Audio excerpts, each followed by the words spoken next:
Hello. This is the beginning of the show. It's me, Jordo, aka the Goodwill Goblin, here with my good friends Merritt and Taylor, and we're going to look at some deals on the Goodwill website. You know what, Jordo? I'm hungry for some deals. You're hungry? I love a good deal. I love a good deal. I could go for a good deal right now. I'm all about the art of the deal. Mm-hmm. You know? Mm-hmm. Deal maker Merritt. That's what we call Merritt. Yeah. That's what we always say. Yeah. So for context, Sure. for people who maybe don't know about the Goodwill Goblin, do you want to just give a quick rundown of what that is? So the Goodwill Goblin is a Twitter account that I run. Twitter.com/Goodwill Goblin. And you can follow this. It's been pretty inactive for the last few weeks just because E3 happened and then we were all super busy, and I'm still super busy, but super busy in a more flexible way now. But this is an account where I post things that I find on the Goodwill website, like this totally, absolutely kick-ass that controller Xbox is so controller. Fucking cool. That was a dragon God. at some point. Wow. I should share my screen with y'all give on us Discord. the good window.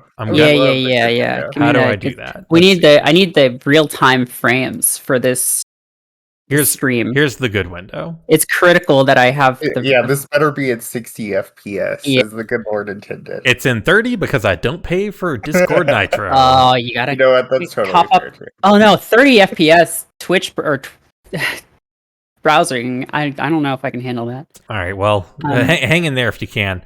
Okay. But yeah, sometimes they do really good art, and I just like to appreciate the graphic design work Wow. that the Goodwill website does. Yeah, Wow. This is craftsmanship. I love this. Can I just say, like, when I look at something like that, there's always a small part of me. I don't even own a Wii, but there's always a small part of me that's just like, yeah, I want to buy a box of 20 random Wii games that are just going to be total garbage. I don't know. I haven't bought used games in so long, you know? Like, that's not, because it went from being a way, I feel like in the last like 15 or 20 years, buying used games went from a way to get games slightly cheaper than they would be new to just a total speculation minefield. Like even back then, SNES games were kind of expensive, but like, you know, you could buy used DS games or Wii games for fairly cheap. Yeah, right now it's awful. Now it's awful. It's terrible. It's horrific right now. And a lot of that is fueled by the pandemic, but it's also like a lot of that is coming from like a really insular Reddit community that's just churning on itself and encouraging each other to buy. It's speculation, right? Yeah. There's a lot of YouTube and Twitch involved. It's like Pokemon cards. Yeah, Pokemon cards are all wrapped up in this. Sometimes I'll post things that are game related, like, hey, here's a weird magnetic mechanical Pac-Man game from like 1970 something. There's an AVGN episode where he shows that game. Oh, really? That's cool. Yeah. Technically, it's a Board James episode, but Angry Board Games nerd. Board James was another character. Oh, Board James. Created. I see. Yeah, Board James. Board James. Legally distinct entity, Board James.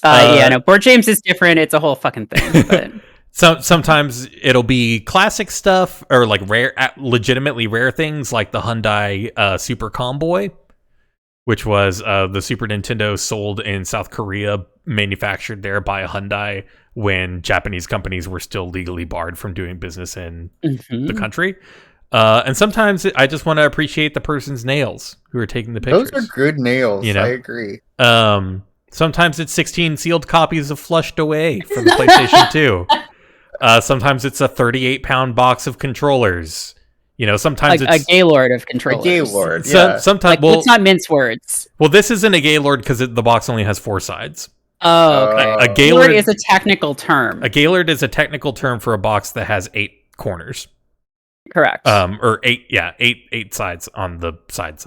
Sometimes it's actually rare games like Tron Bonne, Misadventures of Tron Bonne. It's going for about $700. Wow. Musha for Genesis. That's another expensive game, $800. Wow. I love Musha. Sometimes I'll highlight things that are rare, that are like rare-ish, but more interesting because of the story, like these unlicensed Tengen Tetris games. Oh, nice. Or Tengen NES games. the Sega CDX, which wasn't in production for very long. What is that? Yeah, what is that? The Sega CDX was a combination Sega Genesis and Sega CD in a small form factor. Oh my god. That kind of looks like a Walkman, a really jacked up Discman. Yeah, that's it doesn't play 32x games and does not support a 32x. Okay, so Sega basically in the 90s made every permutation of a Genesis, 32X, and Sega CD possible. Like, you can buy every combination of those things. Yes. This was a shipment of factory sealed copies of Tomb Raider Chronicles, and I think it ended up going for like $1,200 or something. Wow. It's so weird. It's not even a good game.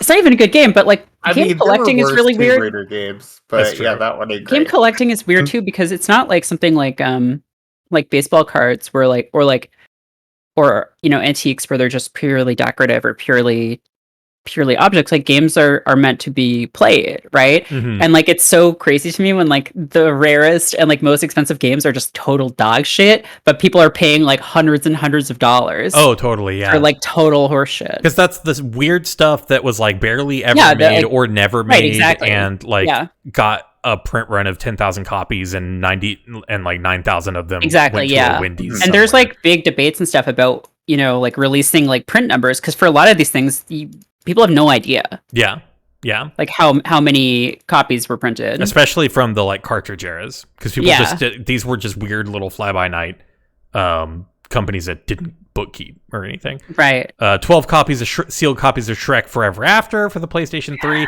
Here's a proper video game Gaylord. 447.8 pounds of video games. I love that it's just pounds worth of bulk, just gaming, just video gaming. Just like we picked up a pawn shop and turned it on its side and shook it into this box. Right. Those are my favorite. Are those, and then the ones where you find like bootleg consoles. The bootleg stuff is really good. The all-in-one things where it's like, oh, this plays Atari games that we built into the system, but it looks like a Nintendo 64. Yes, yeah. Those are really fun too. So that's what we're here to do today. We're gonna take a couple hours and scroll through some listings and see what we find. I did a preliminary search earlier today just to find out if there was anything like crazy in here, and there's not. But there's still some interesting stuff, and I thought it would just be fun to kind of talk about what constitutes a good deal, what makes something worth looking at, the kind of stuff that you can safely ignore, that sort of thing. So let's get started. Oh no, we only have 48 seconds left to buy Shining Force Exa on PlayStation 2. Oh no. Did you even know they made a Shining Force game for the PlayStation 2? I didn't either, but apparently they did, and you've got 30 seconds to buy it. But so, and what's it going for? It is going for $32.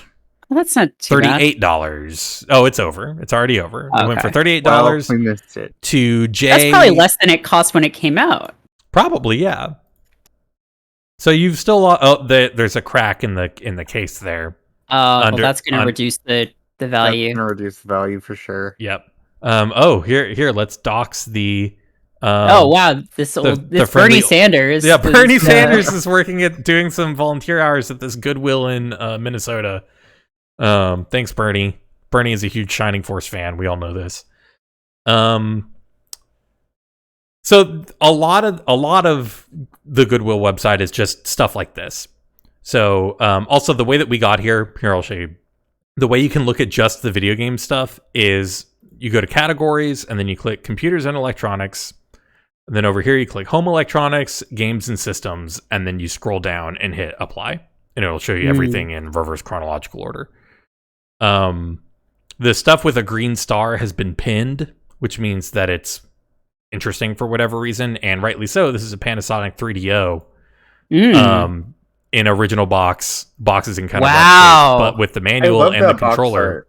What is that going for? Like $1,000? No, this is like 280 something bucks. I guess it is a 3DO after all. It is a 3DO, which is the thing.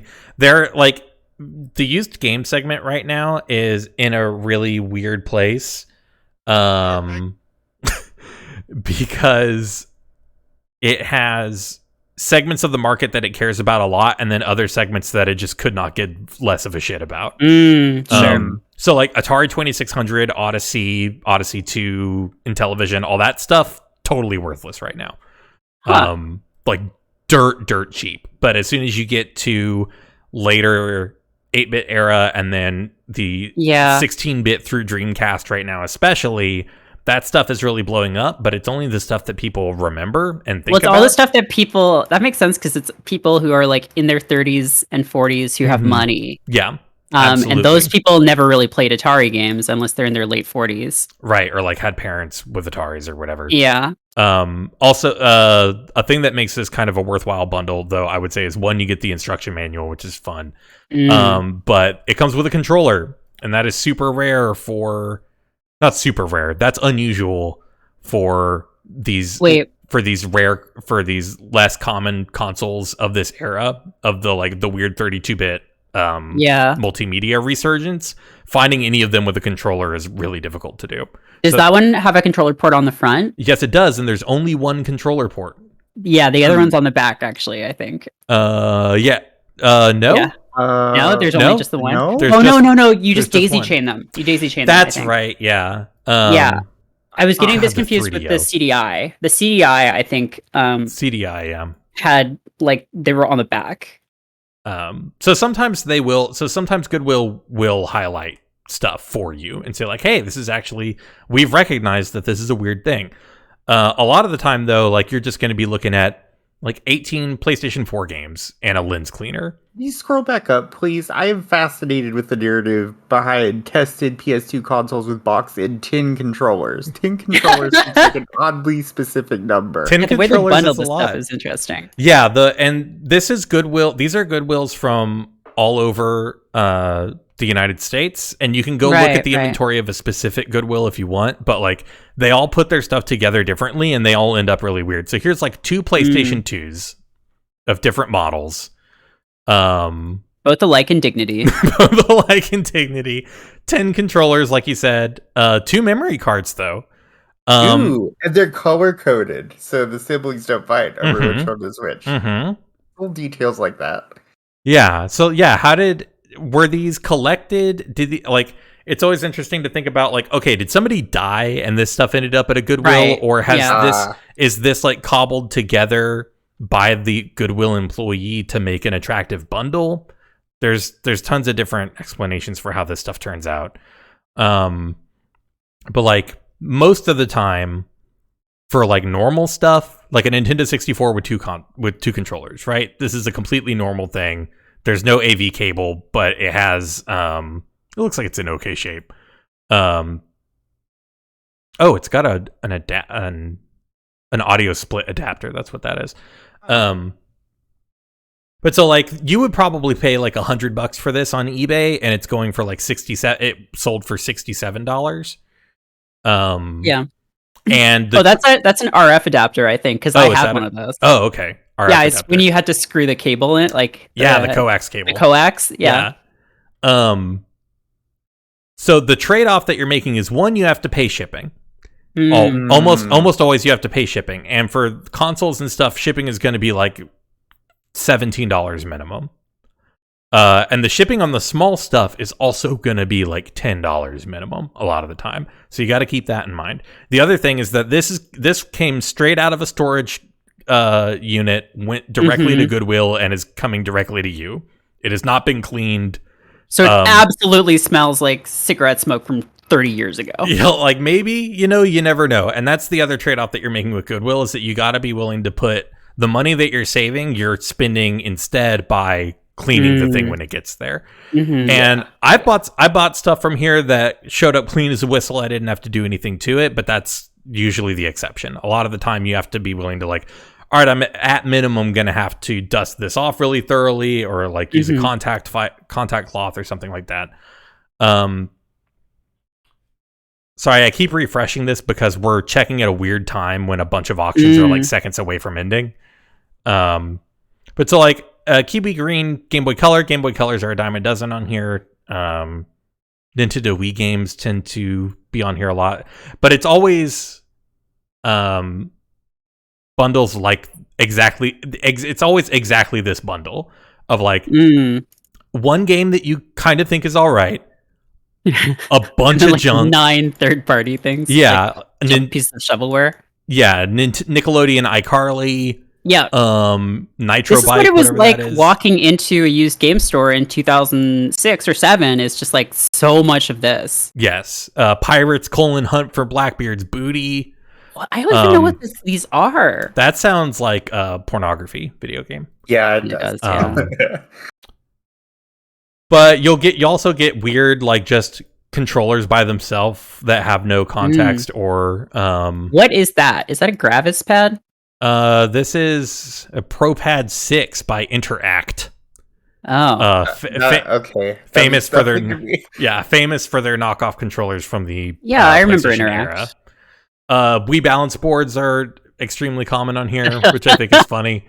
Sometimes you'll find them that are just totally like the most disgusting foot stains you've ever seen in your whole life. Oh, I'm sure. So that's fun. Also, shout out. Sorry, I've been neglecting chat this whole time. Shout outs to everybody in chat. Philip the Snowman, my mom. Be nice to my mom. Yui Nova, aka James, who was on the D&D podcast with me. Woodrose. Hey, everybody. How's it going? Thanks for being here. And thank you as always to our beautiful mods for hanging out and chilling with us. Thank you, Eli. Phil the Snowman says a lot of these games were only bought by well-meaning grandmas trying to appeal to their awful grandchildren's strange and arcane interests. That is so true. Yes, Yeah. that is extremely true. Texas Instruments games are also another segment of the market that Wait, that this game. What did this go into? what was their console? Oh, this was technically a computer. Oh, okay. Oh. This was the I have one of these in a box. 19 Texas TI 99 4A/4A. Okay. Oh, okay. See, because I feel like I can identify most 70s and 80s consoles at this point, but when you get into like computers and stuff, I'm just like, well, that could be anything. Yeah, there were a million of them, and they all looked basically the same. Yeah. The Texas Instruments one is fun because this is the cartridge slot over here on the side. Oh wow, I love consoles with weird cartridge slots. Yeah. Like, what's the one that has like those triangular cartridges with like the chip? It's like the chip is on the side basically. Oh. Instead of at the bottom, and you like push this triangle down into the top of the console. Oh, I don't remember that one. If you figure that out, tell me because that sounds cool.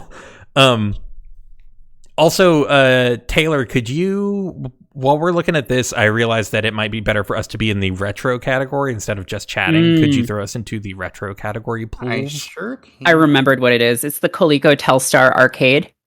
If you could bring a picture of this thing up, arcade. It this thing. Insane. Yeah, I remember this thing now.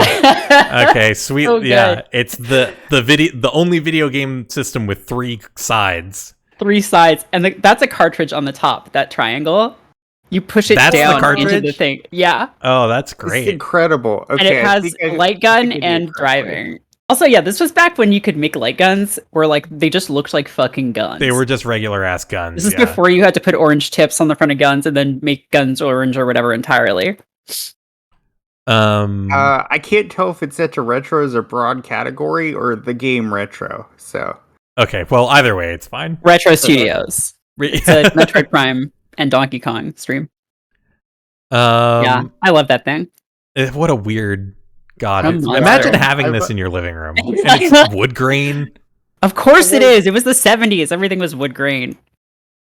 Just like you can see the thought process there. What else would you need to do? You got driving, you got shooting, you fiddle with some dials and buttons. I don't know. Yeah, like, that's Pong, it, right? That's definitely Pong. Well, that was also the era when like most consoles were like Pong.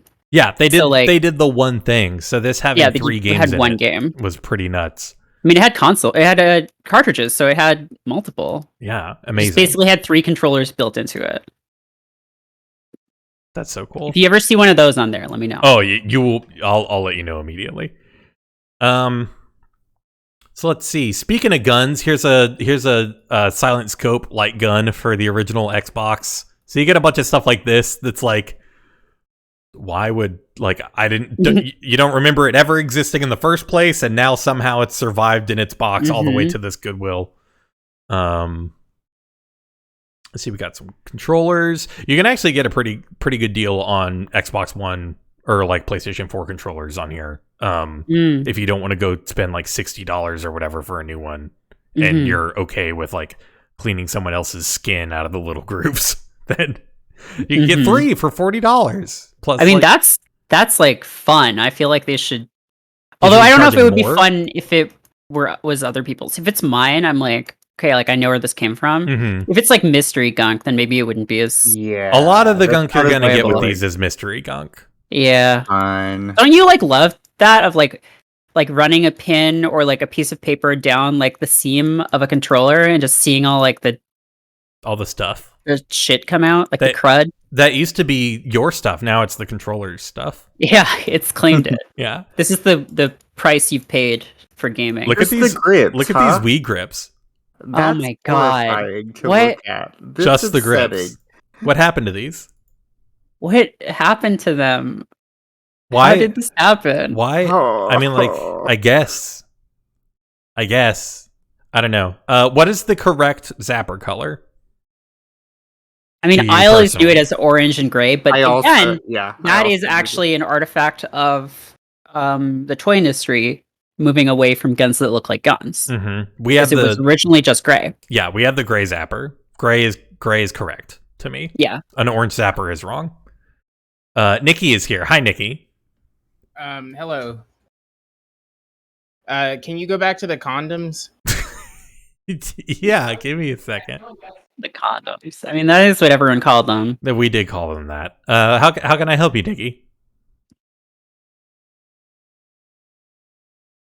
Are you just taking it in? I'm just kind of taking it in because here's what I don't remember.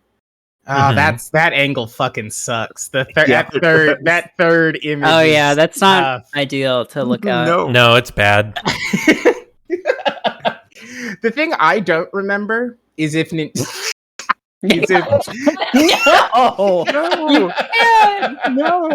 I kind of just put googly eyes on top of them and just be like those weird like slave creatures like blah, blah, blah, blah, blah. The thing I don't remember is if Nintendo. I know they didn't release blue ones. Those are unofficial. These are third party, I think. But I think the Nintendo logo is on the orange one. Is it? Well, anyone can put any logo on anything. Well, the Wii logo is on there, huh? Right? Interesting. So does that mean that there's an orange one, or is this one so fucking grody? I think it might be just completely covered in Cheetos. Oh my god. Yeah, I think it might just be too gross to comprehend, Nikki. That's so challenging. Well, I'm glad I came for this. I'll hop back in the chat. Okay, cool. Okay. Thanks. See y'all later. Thanks. Chat wants to know how much these are going for again, which is a great question. Oh, yeah. These are, let's see. $9. $9. Okay. No bids. All right. Damn. I'm gonna guess that they don't make it, which is sad. Because I think that we all want a good home. I think that we all want a good home for these. Well, not everybody makes it. It's true. Not everybody makes it. Give me just a. I'm trying to. Sorry, I want like a Toy Story or like Brave Little Toaster-esque tale about these Wii condoms, like going on an adventure to escape being thrown into the furnace. Okay, I pinpointed what's so unsettling about these for me personally. Okay, they're the color and consistency of when like a bunch of gummy bears fuse together. Oh, sure, yeah. Interesting. They've got that exact amount of like fuzz on them and stuff too.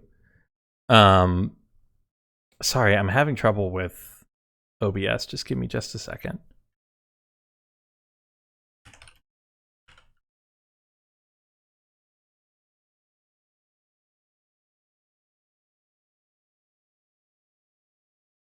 Okay.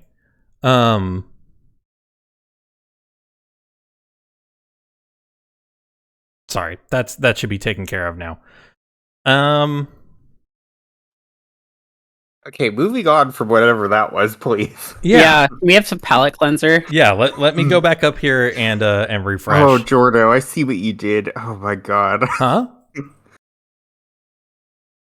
I have the What stream happened? window open. Merritt, you want to open a stream window? Well, it is giving me an ad for Leverage. Hey, Leverage is a good show. I like Leverage. Redemption. Oh, the title of that 18 Xbox 360 games is like punctuated in such a way that I thought the games themselves were condemned somehow, but that is the name of one. Condemned Xbox game. Condemned Xbox 360 games, yes. All right, so we got a PlayStation, we got an old Logitech steering wheel, some DS bundles. They're always the pink DS. I don't know why. Oh my god, Jordan, this one even has no, green what have you stickers done? on That it. looks like Cookie Monster. It does look like Cookie Monster, right? He's my friend. Oh, DS. Yeah, I love the Nintendo DS. it's always The the DS pink is good. DS. I don't know why. Huh. It's always That's the pink a light, right? Yeah, that's always the DS Lite. Now the important question is it the good backlight? Where Oh the- wait, that's a GBA thing. That's I a think, actually. that's a GBA thing. All the DSs have Yeah. good backlights, thankfully. Yeah. Bunch of controllers. Here's another fake gun. This one is a Star Wars gun. Here's a Game Boy Micro. These Nice. these go for $100 minimum. Yeah, I always wanted With one of those when they flushed came away. out. Yeah, it comes with flushed away. The Game Boy Advance port of the PlayStation 2 game that we saw. I feel like it earlier. probably wouldn't actually be that comfortable to play on though. They're really No. small. They're so much smaller than Yeah. you think they are. They're like a novelty more than anything, I feel like. Yeah. They have a good screen on them, Mhm. but it's minuscule. Right. But yeah, they're a collector's item now, so they routine. And the thing is that there are certain things on Goodwill that, you need there are certain things on Goodwill that always go for market value, regardless of the fact that it's on Goodwill. And Game Boy Micros are one of them. Like these, I see. you might end up getting it for like 120 instead of 150, but like you're never gonna find a Game Boy Micro on here going for like $50 or something. People just know about Yeah. Oh, we have a first plug and play. There was that Namco plug and play. Oh, there we go. Yeah, look at that. Oh, but that's real if it's Namco. I want the real messed up shit. If you want the real messed up shit, could I interest you in the Zone 60 Special Metallic Edition interactive games? What is that? Excuse? What? Which is this? Oh my! What in the world? That's a fucked up Wii. What is that? Oh my god, that is a fucked up Wii. It is. It includes bonus accessories such as tennis racket, golf club, and baseball bat. Yeah, this God. was when everyone wanted that. Yes, that Bunny. Wii Heat. Everybody wanted that Wii Heat. Here's a cool team with the backwards baseball cap. They all look boxing. so thrilled to be there. It in comes with the 2 controllers, picture. real-time action, wireless, and ages 5 and up. 11 interactive games and 49 arcade games. Okay, what does Wait, that mean? okay. No, they're not. Yes. They're not interactive. Crucially, Yeah, guess the difference there. Nikki says they sold this at CVS. that makes sense. Oh. Like definitely. 32-bit 32-bit graphics. graphics. When did this come out? Data production May 2010. 2010. It says. 32-bit graphics. So it is on par with the Atari Jaguar, folks. Those remotes are wild. I want a closer look at those. I don't think we can get closer. Hold on. Wow. There looks like a Wii if they had to put a Wii in a TV show or in an IKEA and they like didn't have the rights to use the Wii. Yeah. Like you know how in IKEA they just have like fake electronics and stuff? Yes. This looks like what they would have. Okay, so it is tilted to look like a Wiimote, but it's clearly intended to be played on its side. With Yeah, all 4 buttons. it's That's definitely a ridiculous. regular controller. Okay. Also, this is, I will bet you $100 this is not a real disc slot of any Oh, kind. I'm sure. It's just an like empty that. hole. That's part of what I love about it. Yeah. I guarantee this thing is on the inside is exactly the same as that hammy wee wee that I bought a couple months Yeah. ago. But yeah, every now and then you'll find stuff like this that's on there too. Here's a complete in-box copy of Mario Party that's going Nice. for $131. It's in pretty good shape. I guess. People love Mario Party. They do. I guess that isn't like. Oh, that is twice what it would have costed release, I guess. Yeah. Yeah. Um, PSP Talladega Nights for $8. Yeah. Oh In yeah. the GameStop box art, which is the canonical Those box art for UMDs. this game. Oh my god. Look, Those are crimes. UMDs. I thought it was cool. I was like, No, wow, no, no. The GameStop thing. Where they Oh. just like were like, Oh, yeah. I don't know. Yeah. Like, how did that even happen? I Why think were they? I think it was people would trade in loose discs, Oh, okay. and then they would put them in these things because they didn't, have the rights to print See, out. like the when art I always again. used to shop at like local used game stores, they would just sell you like they used DS cards and stuff, like the loose ones. Yeah. They weren't in like any kind of container. It was just like, I don't know. Oh, Here's yeah. a stack of DS cards, I guess. Yeah, DS cards. Yeah, a case for a PSP game. I think since they were specifically sold in the jewel cases, but any used shop that I've been to in the last 10 years has just had some PSP games around. Yeah. This is Like under those glass counters. Yeah, under the glass counter is where the because they're so small, they got to keep them in there because you could just pop them. That Metroid cartridge looks very sick. Yeah, this Metroid cartridge has been through some stuff, and I wanted to show this, one, because it's obviously been stepped on, but two, this is the second printing, or the second label art that Metroid got. Yeah. Most people are probably familiar with The original like black box one, right? that has the sprites on it. This one. Or it's not black box, but the Yeah. template thing. This is probably what you think of whenever you think Metroid, and so you're like, well, that's weird. Yeah. Where did that come from? This was basically the greatest hits edition of Metroid that got reprinted later. Cool, I had no idea. This uses artwork from Metroid 2: The Return of Samus. Yeah, that's the cover art for that game. It is indeed. And so this is a reprint of the first game after Metroid 2 came out, and they wanted to remind people, hey, there's another Metroid game that you could spend money on. So if you ever see that, that's what that is. And usually it sells for more than $12, but this one has been attacked by $1 or something. Yeah. I don't know which would actually be more valuable, like a really good condition of the second label that had a smaller print run, or like a really, really early edition of original Metroid. Here we go. 19 DS, 3DS games, Zelda, Mario Kart, Animal Crossing. This is the kind of spread I expect. Let's see what we get. Goodwill.com. Okay, these are games you would want. Ocarina of Time 3D, Mario Kart, Mario Party DS, maybe not so much. Nintendo, sure. Kingdom Hearts, Animal Crossing. Home Designer. This is a pretty good bundle. It's not bad. Until you get to the second half that they didn't take individual pictures for, you which can see seems why, kind of. Which seems to be iCarly again. Brain Age. People liked Brain Age though. I liked Brain Age, although I'm not sure if I actually liked Brain Age and Big Brain Academy, or if I just sort of bought into the novelty at the time. Yeah. Into the thing, yeah. Actually, no. Big Brain Academy was pretty fun. Tomodachi Life was cool. This is a good bundle. That was good. This is a good bundle, I think. This is a $40 bundle. That's Scribblenauts. Yeah, it's Scribblenauts. I mean, once you figure out you can just write Jetpack for everything, it's. You also get a lot of consoles that come with their own carrying bags. That bag has seen some stuff. It has. They're never in great condition, but it's from an era when people were making these. Yeah, right? Like I had some of those. I had a Dreamcast one. Oh, really? That's cool. You know what that Yeah. thing is in the second controller port there, Jordo? Oh, that's an IR receiver for the DVD remote. Oh, for the original Xbox. Oh yeah, because I remember that. The original Xbox could play DVDs, but only if you bought the remote. Yes. And the reason that they did that is because in order to sell a device that plays DVDs, you have to pay a licensing fee to whoever regulates that stuff. Yep.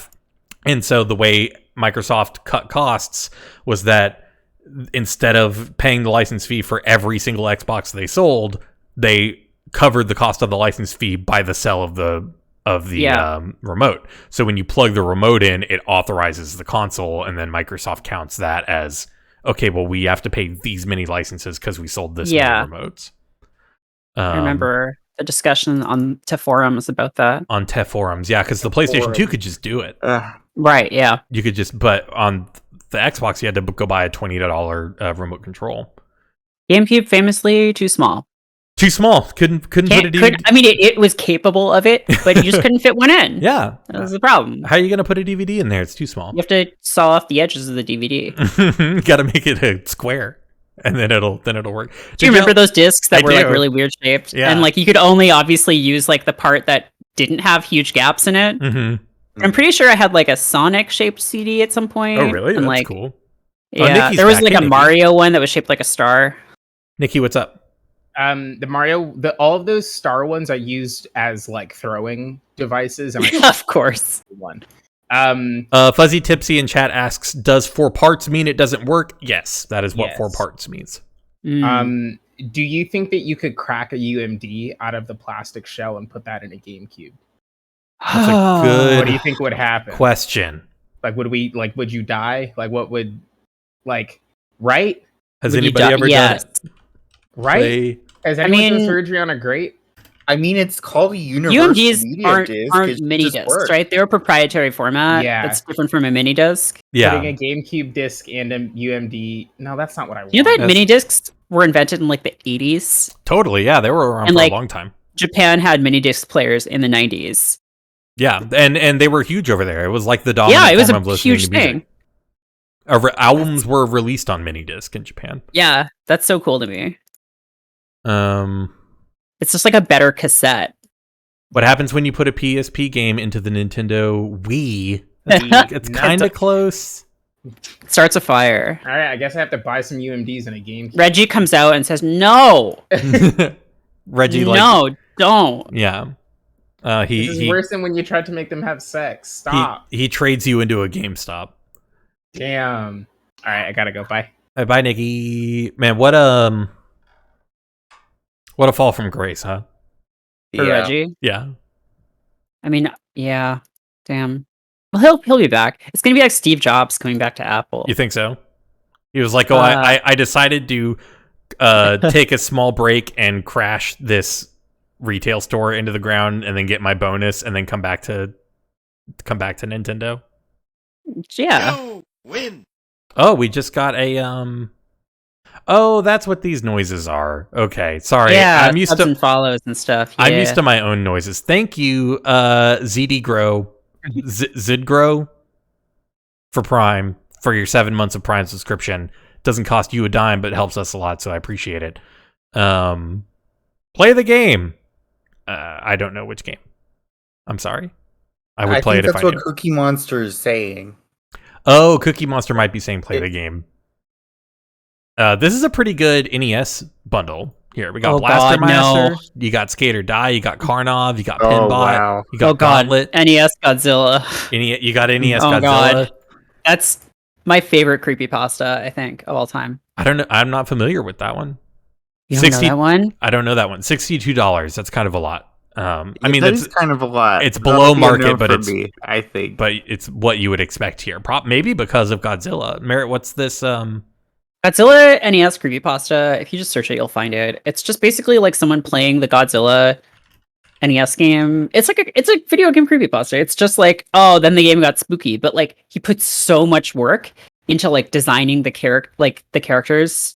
It starts off with basically just like normal, and then there's monsters in this game that weren't out when this game came out, and then they just start becoming like horrific flesh monstrosities.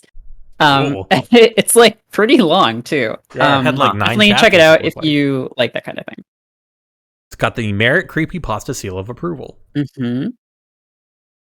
Game Boy Advance. Here's a kind of screwed up looking version of Contra the Alien Wars. Now this is the sort of thing you have to be careful about on here. Even a Game Boy cartridge is going to cost you minimum of like $10 shipping. On here. Because they only ship FedEx or UPS. And the way that you can get around this for a lot of stuff is be like, okay, well, I want this thing. This is Goodwill Industries of Columbia, Willamette, wherever the hell that is. Let me go look and see if there are other things being sold by this Goodwill that I can bundle to make the $10 worth it. Yeah. And so sometimes you'll be able to get around that. If it's something that's really rare or whatever, like it might be worth it to just eat the cost. But for like a single Game Boy game, almost always you will be able to just go to eBay and get it with free shipping from a seller over there for less than what the added Goodwill shipping would be. So keep that in mind. Eli points out that cartridge looks a little fucked up. It does look a little fucked up. Yeah, this is not in great shape either, which is probably why it's $20 instead of more, because Contra, this is a more rare game from what I understand. Here's some more balance boards. Here's a PlayStation Plus. Not just a balance board, Wii Fit Plus. Wii Fit Plus set. Sorry, my mistake. Yeah, it comes with 2 manuals. 2 manuals. That's the one I had. I do not remember the difference. Yeah. Right now is a really good time to be buying a PlayStation if you're in the market for a PlayStation. PlayStation games are expensive right now, but the actual consoles themselves are pretty cheap. You want to. This is the model that you want. 5501. You want a 5501 or a 7501, 70 something 01. Because this is, they started to solve a lot of the disk read problems by these models, and they had the consolidated AV out port on the back, but they also still had the expansion port. And if you want to run like a Game Shark or one of these like optical drive emulators, a lot of the times those modern ones need a PlayStation model with the expansion port on the back. And you don't want a 1000 series PlayStation because it has drive problems, and you don't want a 9000 series PlayStation because it doesn't have the expansion port on the back. So if you're buying a PlayStation, you want the 5500. Fuzzy Tipsy brings up a question, which What's is, if it doesn't say tested, what's the chances that it actually works? It really depends on the kind of device that it is. Like, if it says like here, PlayStation 2 Slim untested, no power cord. Go with God. That's up to you.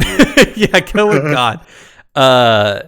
For disc-based consoles, there is so much more that could be wrong versus like a Super Nintendo that says it's untested or whatever, or a Game Boy that says it's untested but like has no visible cracks in the screen or whatever.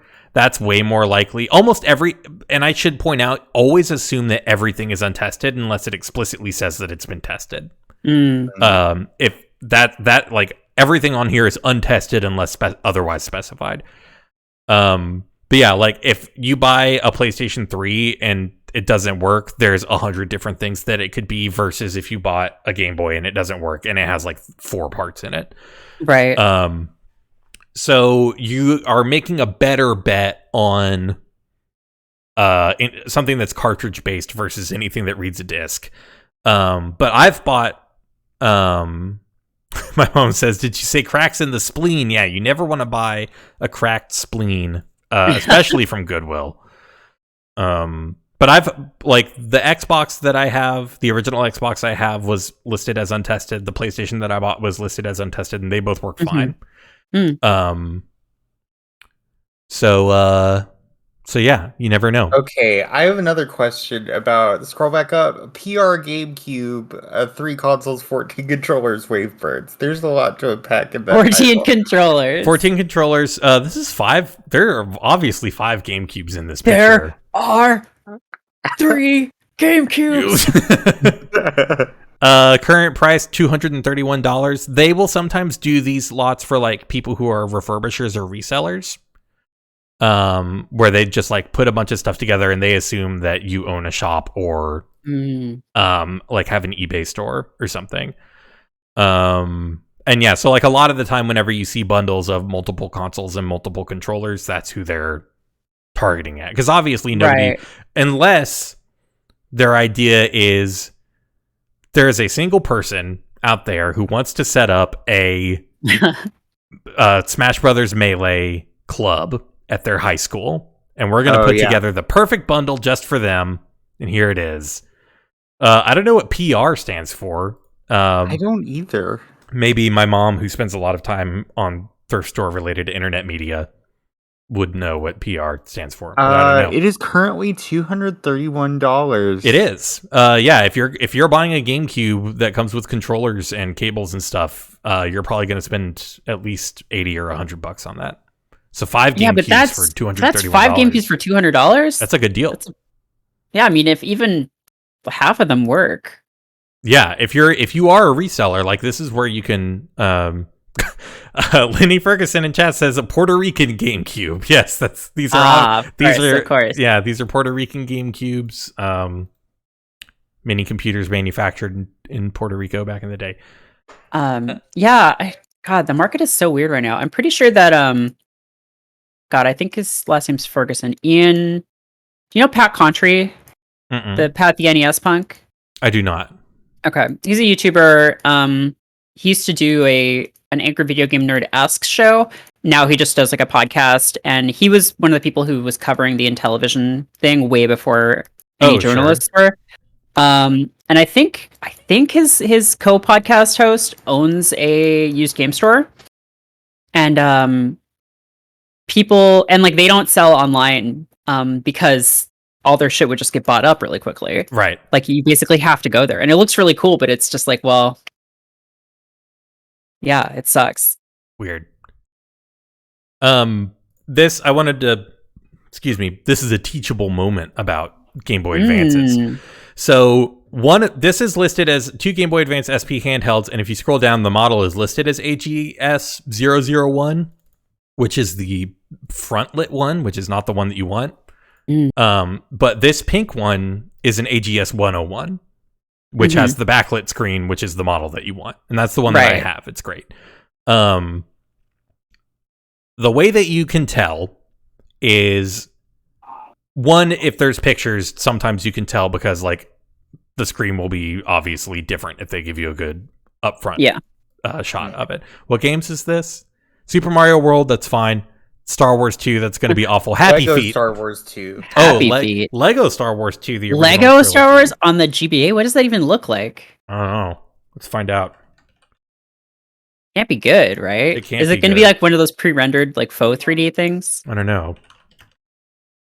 Lego Star Wars 2 GBA. All right, yeah, let's see. Oh, it's isometric. Oh, isometric. That makes sense. Okay. I want a long play. Is this a long play?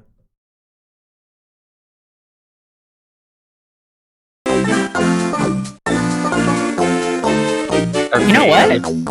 That actually looks fine. Yeah, this music kind of slaps also. I'm sure the game is, well, it does look a little awkward, but you can tell what everything is. It is, like, I think it's all, just pre-rendered sprites. This video was uploaded in 144p, so it's not, it's not going to get any better. Would do it. All right, well, asked and answered, the power of the internet. But the way that you can tell if the Game Boy Advance that you want or not is by the color, because the AGS 101 was only released in the United States in a small handful of colors. These were, let's see. I think silver was one of them, right? Yeah, any of the like metallic ones. Yeah, because I had one of those for a little while. Yeah. So here are the four colors. Now, crucially, this only counts towards North American models. But pearl blue, graphite, pearl pink, and surf blue are the 4 backlit colors, and you can Google image search those to know exactly what they look like.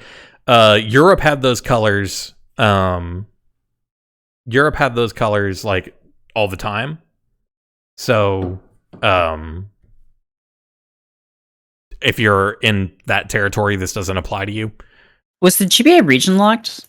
No, it was not. You can throw foreign cartridges in there all day long, nice. as much as you want. But yeah, so if you're on the hunt for a Game Boy Advance, and you don't want to pay the like $150 that the AGS 101s usually go for, look for AGS 00. Look for people who don't list a specific model and just don't know that they have the good one. Good to know. Like I got mine for like $75, which is still a lot for a Game Boy Advance, but is half as much as it would have been had the seller known. It's kind of in a little rough shape, but I don't mind that part. You see a ton of these on here. Cartridges for VTech machines. Oh, VTech. Yeah, I Oh, had a wow. little VTech computer-looking thing as a child. Yeah, they made a shit ton Wait. of... Are they the company that made the Socrates? The VTech... The what? Socrates? The Socrates Vita? Is that them? The most frightening console I've ever seen in my life. Yes! Yeah, VTech did Oh make my the god. Socrates. A friend of What? mine had one of those. It was like... had this weird robot mascot that kind of looked like Johnny Five, but like it talked. Oh, Like no. the game, it would be like, put in number. And it was really scary to me when I was a child.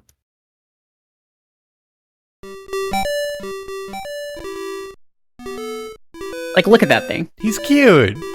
I think he's scary. Something about the eyes. It's Yeah, just- he's like disappointed in you. Oh, I hate the eyes when they're open. What Maybe I made part up the part about him talking. This music sucks. Yeah, It's not great. Maybe I was more scared of the music. Yeah, your mom in chat says you sneered at VTech as a child. Yeah, I knew fake video games when I saw them.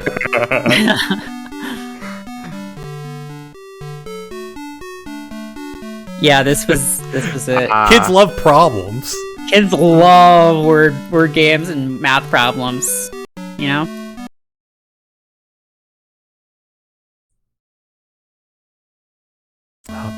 Okay. It took... Yeah, and you had to like fill in. You had to like load each like color. This was 1980 something? Late 80s or early 90s. Must have been late 80s. What I is don't- the correct answer? Uh, Answer, or I will electrically shock you. I like him. I think he's cute. Well, He's got a tongue, though. That's weird. Yeah, that's it is kinda bad. weird. It's a human. He's all metal except he does have a human tongue. Don't ask where he got it from. He's evocative of Johnny Five from Short Circuit, which I think is why I like him. That's. But crucially, legally distinct from. Yeah. Yes, comma, line break. You are right. Yeah, something unsettling about Yes, this whole you thing. are right. I grant you another day of life. Anyway, let's get this Do guy you out of think here. the robot is named Socrates? I believe he is. Okay. 1988. Yeah. Man, people just had no idea what the fuck a controller was in 1988. It's like a touch. It's like one of those keyboards where it's like a microwave button keyboard where it's like a flat piece of plastic over a bunch of things that you press, like rubber buttons that you press in. A membrane keyboard. Yeah. And then these controllers that just have like a weird. I think those are D-pads. Those little weird squares. They could be genuinely Yeah, anything. they have little nubs on them, I'm seeing, so it's probably a D-pad. Oh, Jordo. What?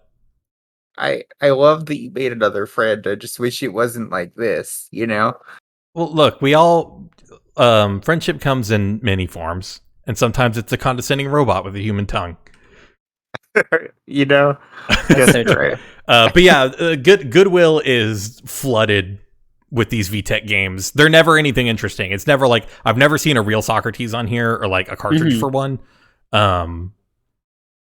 It's always stuff like this, like Alphabet Park Adventure with some like 3D kids that nowadays only get work on like procedurally generated YouTube videos. Right. Kind of a knockoff Dora the Explorer. Yeah, stuff like that. Also assorted Atari games. Atari stuff isn't really worth anything right now. Spider-Man. I wonder what does Atari 2600 Spider-Man look like? Bad. You know? And I know, I've seen it before. You're climbing up a Oh. building. You're basically just climbing up a building and you keep falling off of it.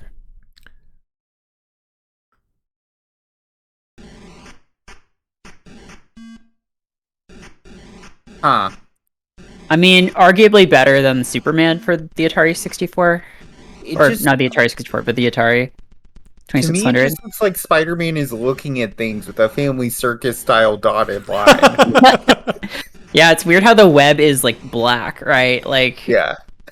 not traditionally the color of Spider-Man's webs. Oh yeah, and then there's the super bomb up there. I think you have to.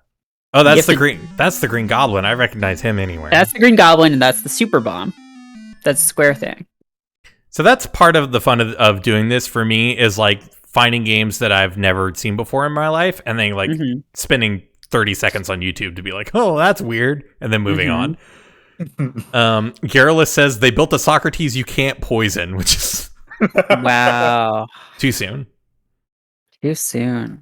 There's a bunch of there's always Wii's on here. Not as many Wii U's as you would expect. I think that Wii U owners, for the most part, held on to them. This is a really good deal for a Dreamcast. 55 bucks for a Dreamcast with 2 controllers. The games are worthless. But where are those games? I can't read them. Centipede and Iron Ages. Nice. Or Aces, I think. Iron Aces. Oh, yeah. like flying. And so, like, if you don't care, obviously this Dreamcast is discolored. So your options here would be to remove the lid assembly and basically soak it in hydrogen peroxide for like a week, or just buy a broken Dreamcast and swap them out, or just leave it because you don't care. And if you don't care, you can save so much money on stuff because and like I can tell just from these pictures that like, yeah, these controllers are going to need to be cleaned when you get them, but shipping is also probably going to be like $20. Right, yeah. But that's like that's like $80, right? For a Dreamcast and 2 controllers. It comes with an RF adapter, which isn't ideal. But for this bundle on eBay in presumably cleaner condition with no games would probably be like $130. Right. Okay. God, will I buy a third Dreamcast someday? Merritt, I want you to have a Dreamcast. I don't know. I actually need a new setup right now because so I own, I guess, 3 consoles right now, and none of them are. Well, no, the Saturn is set up, but it's set up in the living room, and I never really play games in there. So I need to get, I think, basically, because I've realized I have 2 monitors, and I don't have enough consoles that I would need to get like a switcher situation set up. I feel like if I just have a spare HDMI coming off my monitor, I can just swap that into whatever.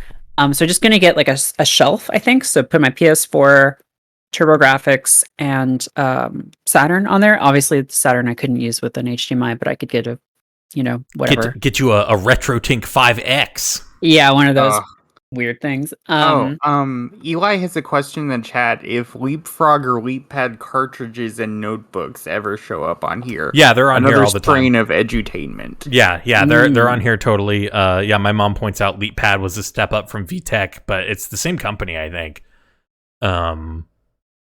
Or just occupies that same niche to the degree that they may as well be the same company. Right. But yeah, that sounds like a good solution, Merritt. Because I've owned 2 Dreamcasts and 3 PlayStation 4s.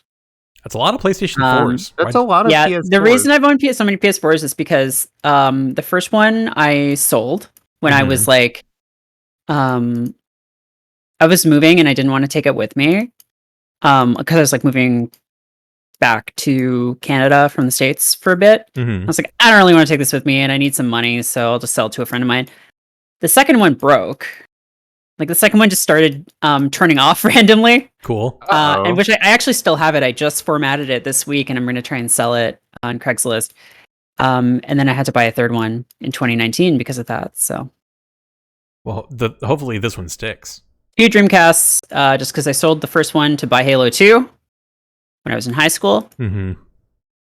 And the second one, I was moving and didn't want to. No. Actually, I had it. I sold it when I needed a bunch of money, and that's when I sold all of my retro stuff. Yeah. My childhood Super Nintendo, my Game Boy Advance, all that shit.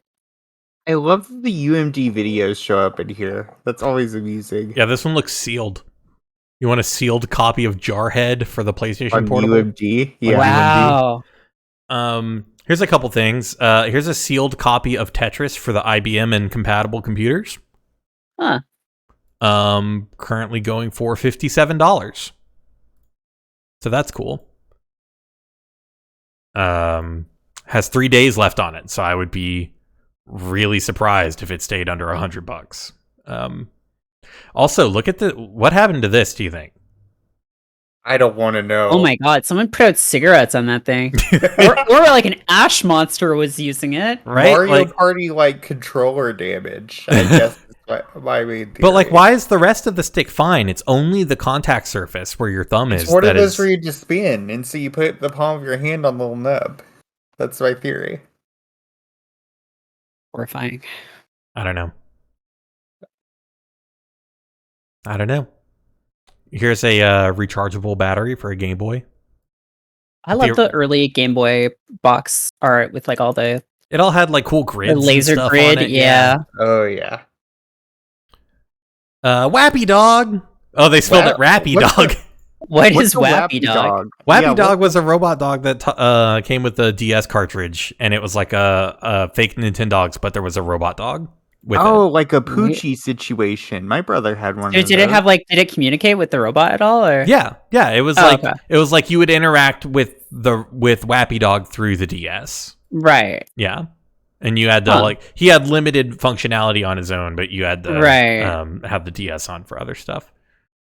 There is a classic Giant Bomb Quick Look with Jeff Gersman and Ryan Davis where they are investigating Wappy Dog.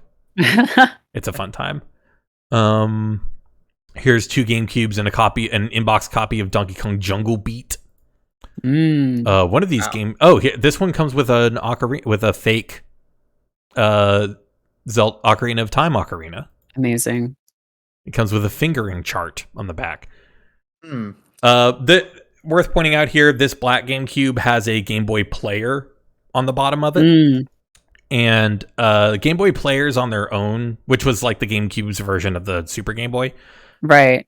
Game Boy Players on their own are not worth all that much, but if you find the Game Boy Player disc that runs the Game Boy Player, those go for $150 to $200 just for the disc. Oh wow. Oh my god. Because everyone lost them.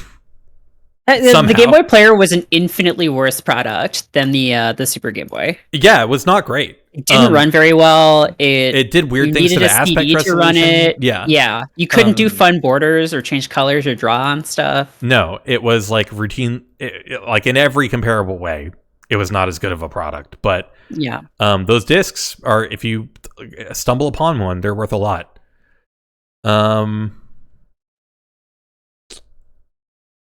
You'll see stuff like this, Super Mario 3D Land. You'll also find just random bundles of consoles for repair. So we've got a 2600, what is that, a 5600? Or a 7200? 7800. What is with the putting consoles on top of other consoles thing in these pictures? Look, sometimes you have to stack them. That's what my SNES looked like before I got rid of it. Oh, all yellowed like that? All yellow, yeah.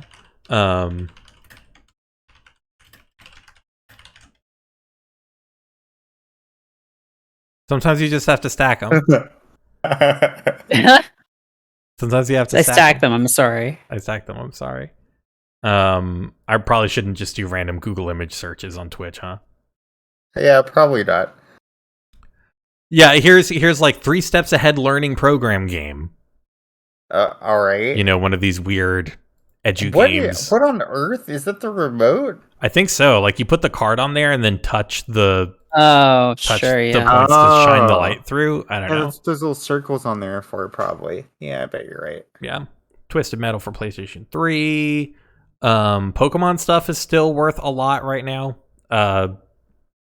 People routinely pay upwards of $60 or $70 for copies of Pokemon Emerald, which still is an extremely common game that sold 16 million copies or something. Bizarre.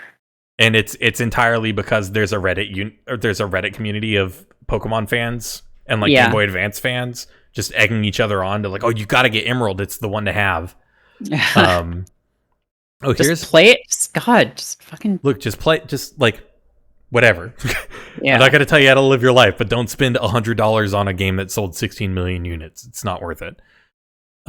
Here's a collection of in-box Super NES games. See, the problem with Super NES games was that they had those cardboard boxes, and same with Nintendo 64. Up until GameCube, I feel like. Yep. Nintendo was doing cardboard boxes, and so those boxes, like, everyone just tossed them. Yeah, and that was like, the when point, we were kids, like, why would you keep them? Yeah, and Nintendo didn't want to spend the money on the plastic, and they didn't want to spend the shipping cost on the added weight, which, like, those are prudent business decisions. Yeah. And it made sense for everyone at the time. But now it's so much easier to find, like, Sega Genesis games in box just because no one was going to throw away, like, a plastic box that was like a VHS case. Yeah, it was cool. It was cool to have those cases. Right. And some Genesis games did eventually get sold in cardboard, but those were that was way later. But yeah, this is going for $460 right now. And I'm going to guess that it's because of Yoshi's Island. And Donkey Kong Country 2, probably. These Mortal Kombat games Kombat's not so much, I'm guessing. They're cool to have, they're just not especially rare. And they don't have the same notoriety that, like, a complete in-box copy of Yoshi's Island would have, especially after, like, those in-box copies of Mario and Mario 64 selling for insane prices. In-box copies of Mario games have started going up because of that stuff.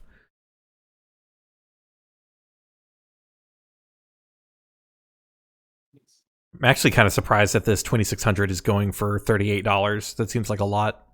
This stuff just kind of makes me... Sorry. Oh, no, you're good. I was just going to say, like, it's probably because this is a Telegames branded 2600. So this was one that was sold at Sears. I see. And under the Sears Telegame brand. Oh, right. Yeah. God, that's weird to think about. Isn't that weird? Also, here's your favorite assorted Atari games: Pole Position 2, Sonic Spinball, and Jungle Hunt. Oh yeah, I love the Atari game Sonic Spinball. Yeah, I mean, you could use a Sega Genesis controller on an Atari 2600. You could. They had the same pin output, which is because Sega was making those input things at the time. Yeah, it's so weird. But yeah, so this is a good example of why you can't, like, just search for stuff on here and trust it. Right. Because these are not subject matter experts, right? Or they're just really busy, and who cares? Like, who on earth could possibly care about this? So it pays off to, like, if you were looking for a copy of Sonic Spinball and you searched for it, you wouldn't have found this. But there are no bids on this, and $9 is a good price for Sonic Spinball if the shipping is crazy. So it pays to take the time to sift through 2 Wii consoles with no controller port doors, or Naruto Storm Revolution, the shitty AtGames Sega Genesis, Texas Instruments application software modules. Wait, the what Sega Genesis? Terminal. I have this cartridge in the other room. Terminal Emulator 2. That's the one you want.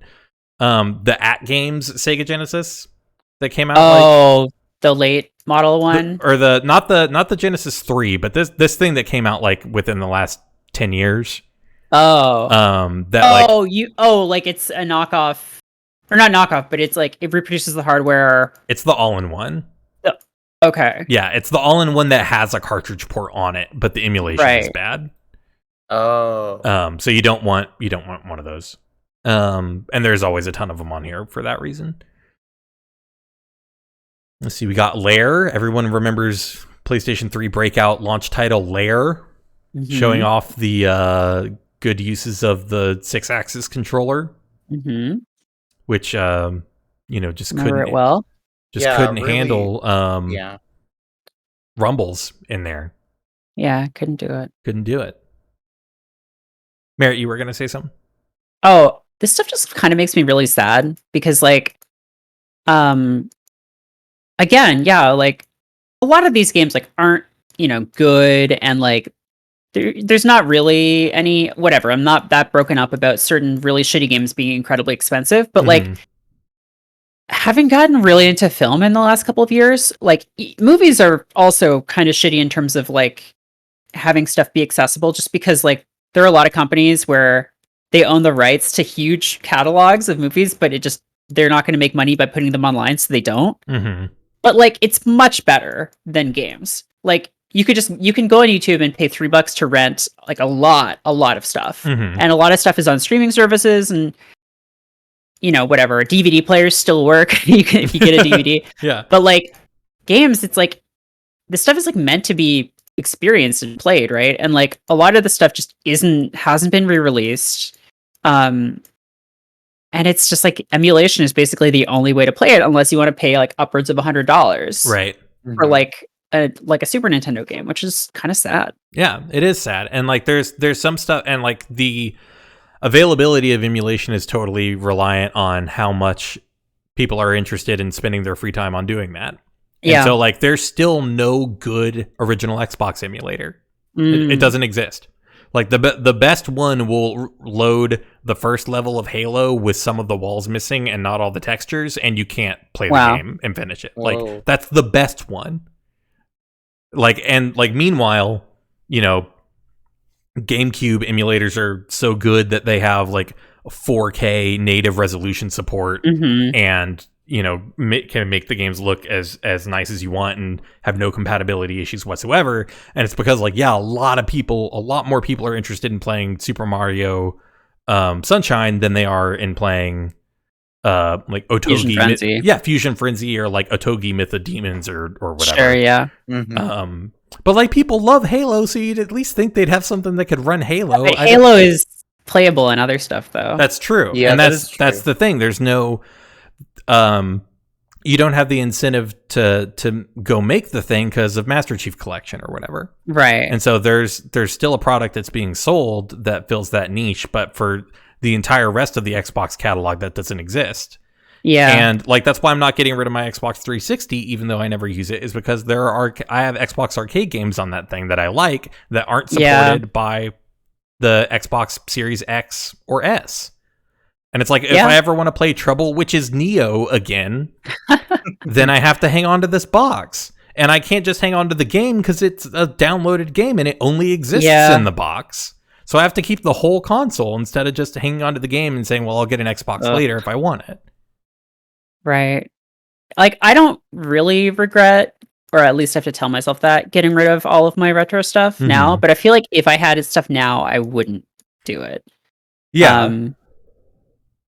I needed the money at the time and stuff, but like, but and now, even now, I'm like, should I just get rid of both of my PS4s? Because like I never use them, and then I'm like, well, it's not like I don't have space, and it's like, whatever. I think your idea to downsize to one PlayStation 4 is good. I think that's probably good. Yeah. There's always a ton of UDraw stuff on here. Oh, UDraw. Because THQ just made UDraws until they couldn't breathe anymore and then died. But yeah, like Microsoft has no incentive to make any more original Xbox games backwards compatible than already are. Yeah. And they've straight up said that they're not going to do that. And so like there's like the 16 games that work and that's it. And so and the stuff that you want to play on the Xbox, that's like the weird stuff, the esoteric stuff, the small print run stuff, like none of those games are supported. Yeah. And so that's why I have an original Xbox, because I wanted to play Otogi Myth of Demons, and I got sick of waiting for Microsoft to put out a console that was willing to play it. Yeah, that makes sense. It didn't work on 360. It didn't work on Xbox One. And then they announced that for Series X and S, they weren't adding any more original Xbox games to the compatibility list. And I said, okay, fine. This is the one Xbox I have for the rest of my life then. Because if they're not interested, I'm not interested. That's how I think about it. There's a lot more power pads in good condition on here than you would expect. Oh, what would you use a power pad for? I guess I don't know what this is. This is an original Nintendo Entertainment System accessory that was used for track and field and a handful of other games. This started out as a Konami accessory. And power pad, yeah. Yeah, and everyone had the power pad. Track and field? Yeah, track and field. But this started out as a Konami game, Track and Field did also, and the Power Pad was was like a proprietary Konami thing, and they put out like 5,000 copies of it or something, and Nintendo was like, we want that. Don't sell any more. We'll pay you. Right. Don't sell any more. We'll pay you for it. And the original Konami versions of Track and Field and the Power Pad are unbelievably valuable now because of that. Power Pad, though, kind of the precursor to DDR pad. Yeah, as really is the shitty home DDR pad. And Fuzzy Tipsy asks this Nintendo DDR. I mean, kind of. It was. I mean, Konami made DDR, so it's identical technology. Yeah, underneath. It's just like switches that gets sandwiched. You press them together, and God, I remember in the 2000s when I had friends who were really into DDR. They would do stuff like there were all these guides online for like to make your own I had DDR pads, like metal pads. Yeah, I had friends who were like crafting their own pads so they wouldn't have to use the plastic ones. Basically, all you had to do was, I mean, not all you had to do, it was kind of complicated, but like you basically built like metal systems so that like when you put pressure on it, it would connect 2 sheets of tinfoil or something. Mm-hmm. And then you just wired that up to a PlayStation controller. Mm-hmm. And just plug the PlayStation controller in, and then it kind of worked. Yeah, and it was still better than the plastic thing, because those plastic things would move around and like... Oh, no, they're terrible. It's not like the same... You can't... No one can play those. You have no traction on those things. Yeah, that applies like a intense handicap to your DDR abilities, trying to play on those. My mom asks what would happen if we put like keywords like weird Mario or strange retro game into our search. We are not using a search right now. We are browsing through every single video game listing on Goodwill. And I think that's the way to do it, because if you use a search term, you might end up missing something. Top Left Center says, I want to play Jet Set Radio Future so much. And like, yeah, that's like one of the highest regarded original Xbox games, a super important sequel to a beloved Sega franchise, and it's not on the backwards compatibility list. And like, if you ask people, what are the 5 Xbox games worth having? Jet Set Radio Future is on that list. So it's just so I still have an original Xbox. Here's a really, really, really clean looking one. Okay, well, less clean. It looked clean from the front. Here's one for $10 if you want it. I had the clear Xbox. You had the clear one? Yeah. I've never seen a clear one. I'll bring up a picture of the clear Xbox. This is one of my favorite console variants I've ever owned. It's so cool. It's so fucking cool. This thing is dope as hell, Merritt. Yeah, it looked sick. I bought that. I mean, in a way, it was almost worth selling a GameCube and a Dreamcast to get this thing. Yeah. Clear Xbox. Listen, I played a lot of Halo 2. So. Yeah. No, you made the choice that was correct at the time. Like no one will fault you for that. No, I mean, you could sort of see the gears and stuff moving when the disc drive came out. It was so cool. That's so cool. Clear Xbox. That and $200.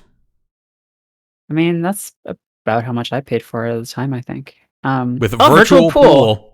And Fable. And a really, really dirty looking controller, yeah. Xbox is in good shape though. That's tight. With stuff like this, you gotta be you gotta be careful.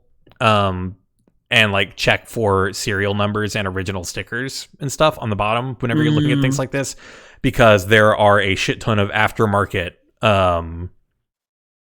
case manufacturers. That like make and sell clear cases for Xboxes, and you could get on here and say like, oh, this is the original Crystal Edition. Yeah. When really it's not. And so like you gotta look at the stickers to know that stuff a lot of the time. That's like one of my favorite console variations I've ever owned, and I think the other one is the navy blue DS Lite. It's a good blue, which was never released in North America, as far as I know. I imported it because I was a fucking idiot. Blue. It was so gorgeous. The DS Lite is just such a well-designed console. It was so nice, and like for whatever reason, like holding a 3DS always made my hands hurt, but holding a DS Lite never did. Yeah, I don't know why. Yeah. Well, 3DS is heavier. That's true. It's got a whole third dimension. Exactly. Lazarus Handshake subscribed at tier 1 for 7 months on a 7-month streak. Thanks for hanging out with us for 7 months. Hey, Wow. The baby's almost due. Wow. You're in your third trimester. Well, if you're me, You're you want implying to get that out. when someone watches our stream, it's already too late. Wait, hold on. It's too late? Yeah, I popped out 4 months early, bud. Wait, 4 what? months? Really? Yeah. Wow. You popped out 4 months early? Was supposed to be July baby. I'm actually March baby. Wow. That's wild. I had no idea. You just couldn't wait to just dig I had into to the get out of world. there. You're just like, I just can't wait to get into this good place and meet all these people and see all these things that are happening. It's gonna be awesome. I always really enjoy looking at the old joysticks that show up on here. Those are great. That one on the right is wild looking. Yeah, that's a Sidewinder. God, Microsoft yeah, made a ton of joysticks. weird joysticks in the 90s. Yeah, for flight sims and Mhm. X-Wing and TIE Fighter. Yeah. Are there any PC controllers? They will show up on here from time to time. Usually it's a Gravis gamepad. Gravis gamepad, the weird off-brand PlayStation-looking thing. Yeah, it's that had like a joystick that's screwed into the D-pad. Yeah, the original Gravis gamepad had a very, very small joystick that screwed into the D-pad for for whatever reason. The name Gravis gamepad Jazz sounds Jackrabbit. like a shitpost, and the controller looks like one. But like this was it. Do you want to play your VGA games on a computer, just like Mario, just like your friends with their Nintendos? Do you want to play Jazz Jackrabbit with a controller? Well, here you go, kids. This is what you had, and it was this was the good controller for PC. This was it. Someone put a screw in there. That's really funny. This was it, and like over time, it evolved into a fake PlayStation controller. Oh, right? no, it was Destroyer down. It was there. like the fucking dark ages. Like playing this is why, like even when games were being ported to PC for a long time, like no one I knew had PC controllers. No, so like, and you couldn't just like. It was like Xbox and stuff. You couldn't plug it in. So like when I played Metal Gear Solid 2 on my PC, I did it with the keyboard entirely. It was terrible. It was fucking awful. Like it's unreal now that you can just get an Xbox controller and just be like, yeah, turn on now, and computer's like, okay. Yeah, and like nothing had built-in support. Right, there was no universal standard for how many buttons a PC controller would have, or how they would be assigned, or like a lot of the time, all these Gravis gamepads plugged into the serial port on the back of. So if it wasn't even USB. No, it wasn't yet. Serial. It was serial. So like if you wanted to use your printer, you had to if you wanted to plug your controller in, you had to unplug your printer and plug the controller in. This is the old person throwback hour at this point. Unless it had the pass through here, as you can see. So you can have the controller and your printer plugged in at the same time. Oh my god. But yeah, kids these days don't know how good they got it to just plug a PlayStation or Xbox controller into the computer and it just works. Because back then that shit did not work. I'm still routinely surprised by the fact that just like there are so many systems in place now that like my computer and Steam and all these things know what I'm trying to do. And I can help you with that. And it wasn't until the Xbox 360 that any of that stuff got standardized. Right. Like even through PlayStation 2 era, like PC controllers, they were starting to copy PlayStation controllers, but like there was no unified structure on the like computer layer for how they would look at the controller or what they would interpret it as. It wasn't until Microsoft decided we want to use these controllers on PC, and they built the X input standard that any of that stuff got codified and made into like a real thing that worked across the board. It's like before that, it was like you were basically like using tools to map controller buttons to keys. Yeah. You were tricking your computer saw the controller as a keyboard, and you had to tell it what keys you were pressing with the controller buttons. Yeah. It was nuts. Here's an in-box Atari 7800. Box is in pretty rough shape. Those joysticks are wild. They look like they should be like a pedal or something. But oh god, the 7800 controllers. Yeah, I think these are so bad. I think these might turn to be used as a paddle for like Pong. I believe so. They were famously terrible. They broke constantly, and so there were a lot of third-party controllers. That's cool. $52. So that's the state of Atari. That's the state of this era. The 7800 is like dog shit. No, it's a bad console. It's not worth having. But like, no, there's it's a also lot of huge. Oh, is it big? How big is It's this? gigantic. It's bigger than an Xbox. What? Yeah, I think so. It was like comically big. Here it is taking up most of a couch cushion. Yeah, that's pretty large. That's pretty large. Size comparison. Okay, well, none of these doing that. What about that desk shot? Here's AVGM with a 5200. Oh, 5200 was really big. Maybe that's what I'm thinking. I think 7800 is pretty big too, though. The classic arcade, or the classic system that Atari apologized for and stopped making. Mm-hmm. But yeah, this is the status of the like pre 8-bit stuff is like you can get an in-box complete console for $50. Like nobody cares about that stuff right now. And I honestly don't know and have not been watching this stuff long enough to know if that will eventually rebound someday. And like 10 years from now, like, oh, the collector's market will be crazy about Atari era stuff, or if it's just so old that now that like nobody cares and nobody is ever going to care. I think the people who cared are not dead, but like I don't think they care anymore. Yeah. I think there was probably in Atari's like 20 years ago when those people who grew up with them were like in college and just graduating. Mm-hmm. And we're like, oh yeah, Atari, yeah. Oh, yeah, Atari. But also retro gaming like wasn't as big a thing back then as it is now. And they didn't have the internet infrastructure to support a huge market for it either. Right. Mm-hmm. Well, yeah, there was a while where retro gaming was like, why would you want to play an old game? Like, Xbox just came out. Why would you want to play a Game Boy game? Why are you still playing? What are you, poor? Why are you still playing? Right, exactly. Yeah. This I pulled up because you might think, why are these 4 Pokemon games going for $156? And it's because Pokemon Crystal is here. Oh. And if we go to eBay, cell phone integration, and search for Pokemon Crystal, that's only in Japan, I think. I think that was only in Japan.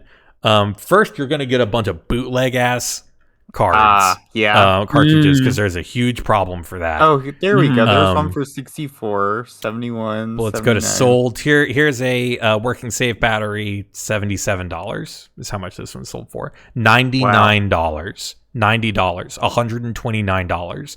Mint in box, $760. $760? Oh boy. Pokemon Crystal sales.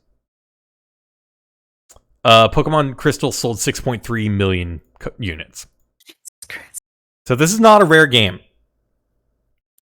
$81, $465, $119, $349, $85. Like, this shit has to stop. I am making a plea to everyone who goes to reddit.com/r/retro gaming and sees like mega upvoted posts about their new copies of Pokemon Crystal and thinks that it is worth it. It is not worth it. Yeah. This is like these are so, and like here's the way that you know if something is actually rare or not is if you can find it. If there are like hundreds of these on eBay, like clearly it's not rare. It's not rare because they've just been jacked up. All of these are sold today. Sold July 27th, July 27th, July 27th, July 27th, July 27th, July 27th. Like so many of these sold today. All of these sold today or yesterday. And like, if you want to see an actual rare game, like do a search for like Mega Man DOS or something. Like no match is found. On floppy. Yeah. Or like Mega Man PC. Here we go. So like $80, right? And there's one copy of it. 2 copies of it. The box art on that is 3 copies of it. Right? And like that's a $50 game, right? Because there are some, but like it's not you know, the place isn't lousy with it, right?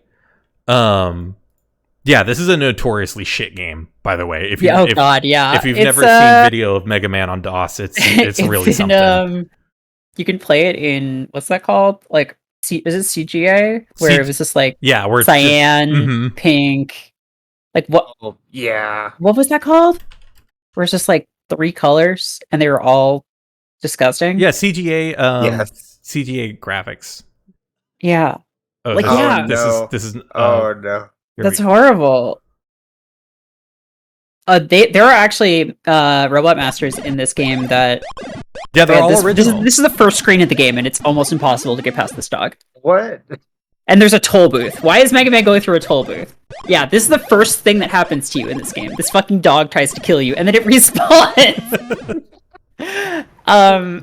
There are robot masters in this game that aren't in any other game. Yeah, they look like this.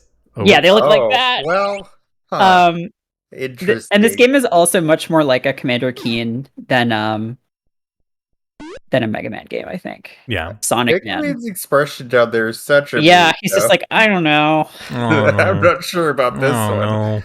I feel like this sometimes. The story for this game is that Mega Man's being killed by frogs. Cool.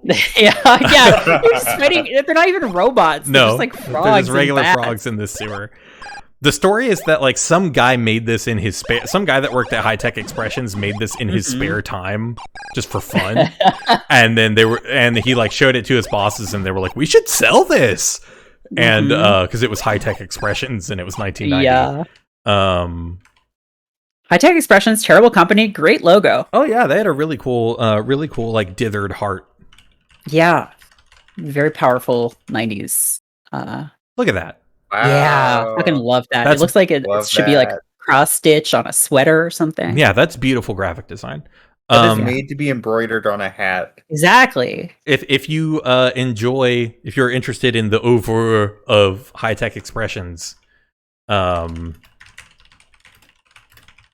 I recommend the Retro Pals showcase of every High Tech Expressions game? Wow. Oh, did they do Family Feud? What? Yeah, what?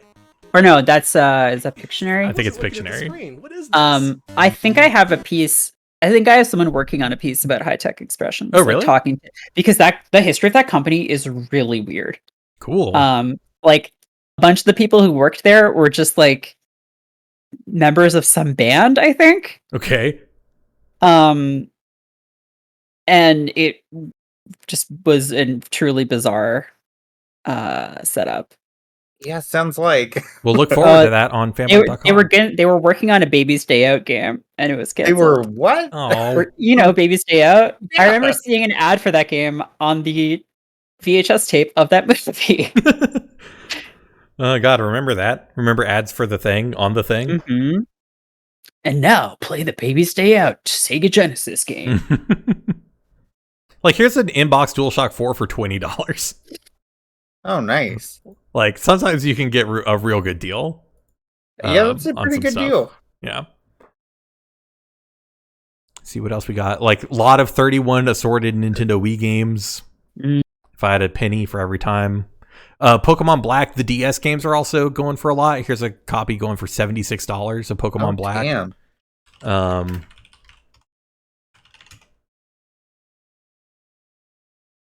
11.5 million. Yeah, 11.5 million units. So, reasonable things happening because of the internet.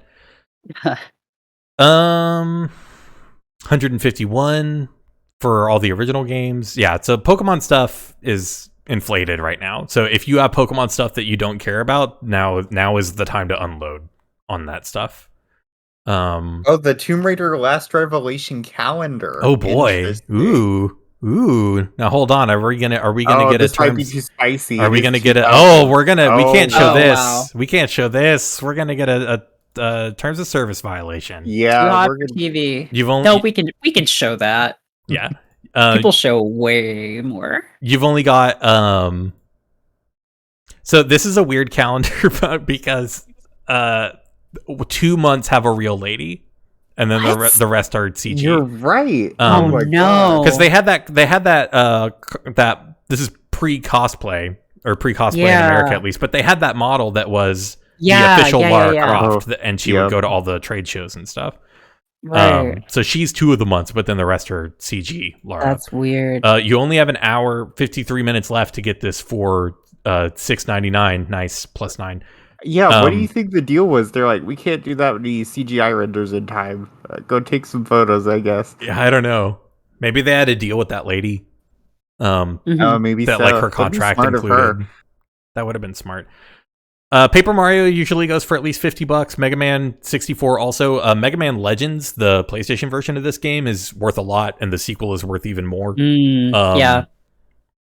The Mega Man Legends usually goes for like $60 or $70. The sequel will go for several hundred. Because it didn't have that thorough of a print run. The Silent Hill games all routinely go for more than $60 nowadays. If you want a PlayStation 2 copy of Silent Hill 3, you're probably looking at between like $75 and $100. Yeah. And it's just like sort of the like Silent Hill 4 The Room is even worth kind of a lot, and like people don't like that game. Yeah. And so it's y'all look. What? Look. These aren't video games, but they're turbo jets. Wow. I was like, why are those here? Electric Does wheel Razer have some heels. sort of gaming peripheral? Nope. No. These are just Go to Razer.com/turbojets. Did y'all ever have these? I did not. No, I don't even know what these are. They look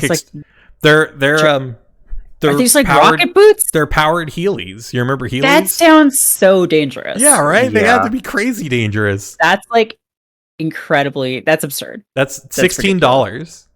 Wow. You too can break your neck for only $16. Oh, here's an old. Oh, Look at this. Wow. This isn't even that's kind of cute. This isn't even a Gravis gamepad. It's some kind of fake Gravis gamepad. It's a vintage champ. Oh, with auto fire. And wow, it has buttons that press 2 buttons at the same time. That's pretty cool. That's pretty cool. Oh, that is nice. Champ. Oh. Thanks, Champ. Thanks. But it does have the screw-in D-pad joystick. Nice. Who wants that? Who was that for? That's for Jazz Jackrabbit speedrunners. Yeah, you see him at AGDQ. Yeah. I'm pretty sure our editor-in-chief Danielle reviewed this game at some point, or a game like it, a game with the same lady. Sure. She talked about it on the Channel F today. Tomorrow's episode of Channel F. Check it out at what is PlayStation Hasbro Dream Life Superstar Game System? That's a really good question. Oh. My cat just walked up and dropped a stuffed mouse. Oh, This how could be sweet. anything. What is this? Yeah, what is that? Here's a Kmart.com listing. TV plug-in game. Okay.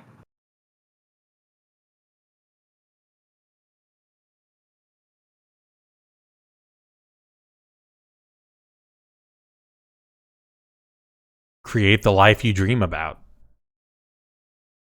Okay. Wow. Weird. Yeah, this is wild looking. I'm sure it's not great, but... Well, we're going to find out. Oh, it's Tiger Electronics. This is running in MAME, apparently. What? Wow. MAME support is so broad. Welcome to Dream Life Superstar. Already the faces look unsettling.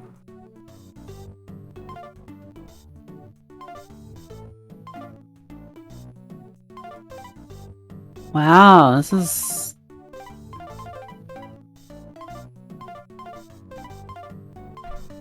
Lieb. Hi, I'm Lieb. Hello. Hello. I'm Lieb. Hi, Lieb. I love Lisa Lieb. Hold on. Talk amongst yourselves for a minute. We are Lieb. We are leaving. Expect us. But yeah, I wouldn't be surprised if this trying to cash in on that Style Savvy train. Oh, probably.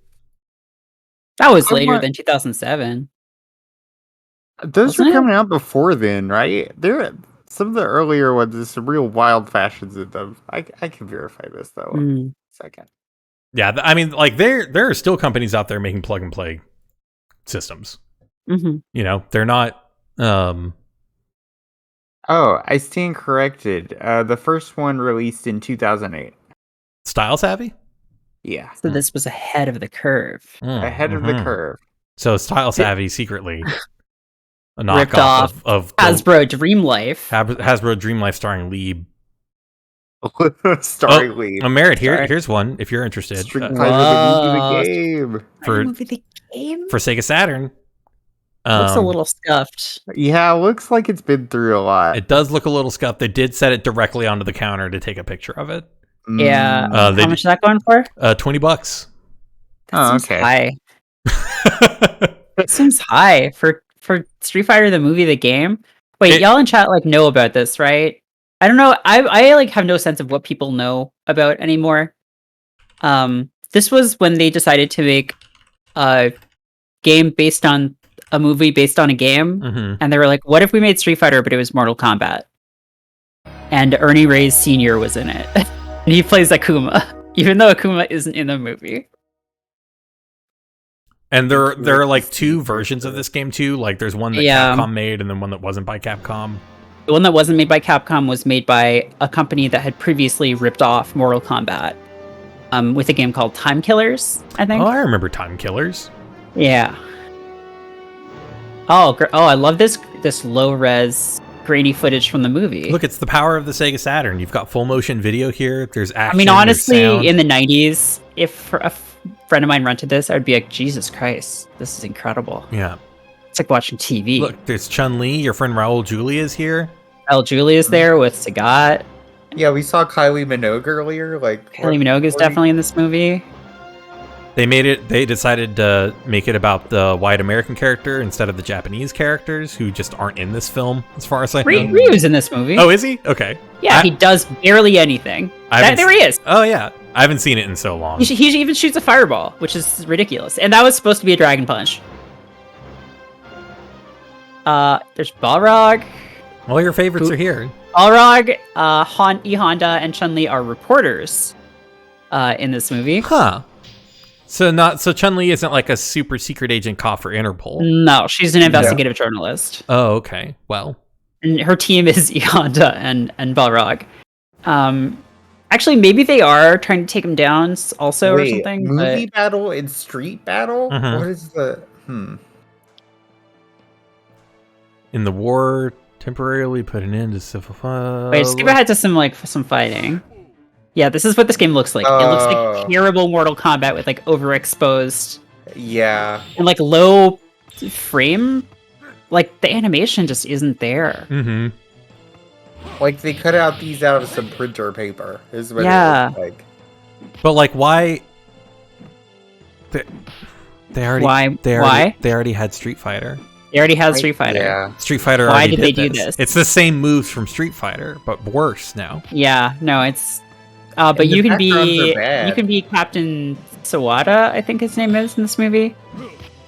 A character that was added for Street Fighter the movie because Street Fighter did not have enough characters already.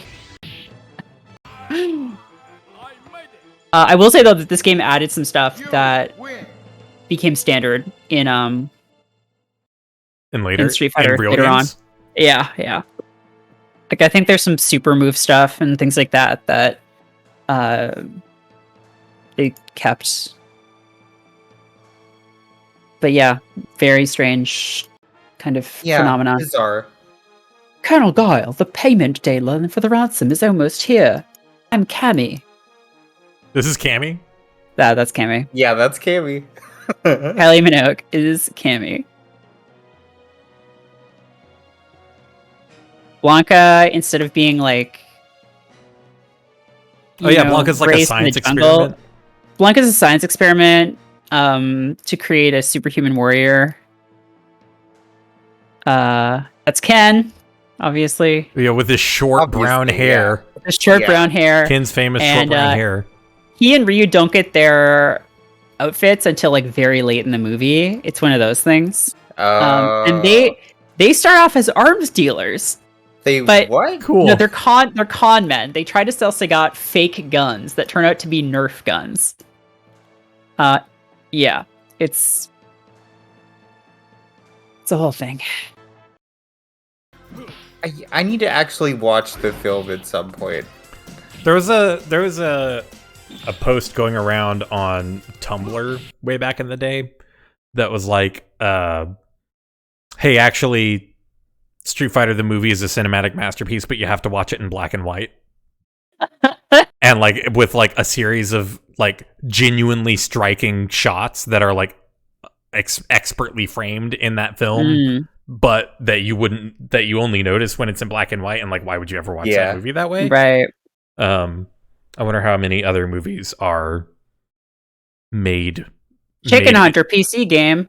Made. Do you remember that? Do you remember that era when like bad games would come out for PC, and you know someone at GameSpot was just like, God, I don't want to write a real review today. So they're just like, I'm just gonna review Big Rigs or something. Yeah. And just like before that was like, you know, when that was still like a novelty. Oh my God, these box just wait.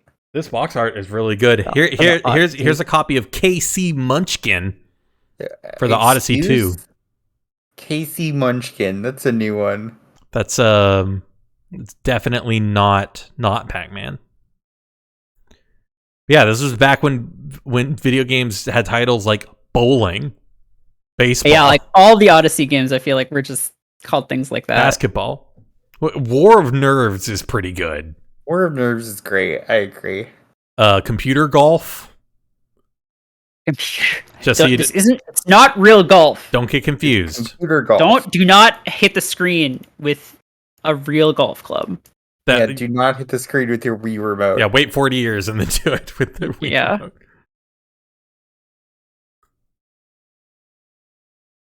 Here's a there's SingStar the Wii ABBA Golf Club adapter also.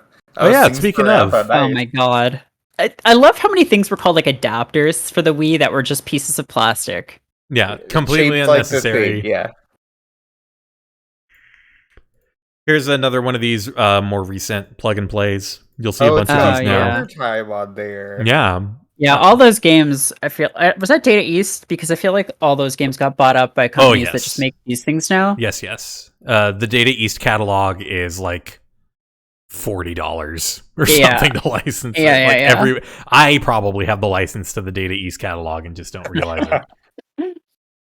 Here's a Game Boy printer. Those are hard to find in functioning order. Ooh, it's a pretty good one. I had an only child friend who just had like all of the coolest stuff. Mm-hmm. So like he had a Game Boy camera and printer, and I was like, this is so cool. Like, and you could take selfies with that thing because the camera turned around. Yeah, it turned towards you. It's the coolest. It was part. like the first selfie designed camera almost. I made stop motion films with my Game Boy camera. Mm-hmm. Yeah, the Game Boy camera ruled. It was great. Really cool. 8-bit consoles were in a weird era of like, do people still want arcade sticks? Do people want joysticks? We don't know. We don't know. And yes, that's the advantage, right? Yes, that's the classic, iconic one. There were a bunch of third-party ones too. Yeah. But yeah, like even up through like the Genesis and Super Nintendo. Well, and at that point, it kind of made sense because like Street Fighter was on there, right? Mm-hmm. But like, there's no fighting game on a original Nintendo that you would need an arcade stick for. Right. Nobody's Jordo, yeah. I'm seeing a lot of box only stuff. Do people do that a lot on here?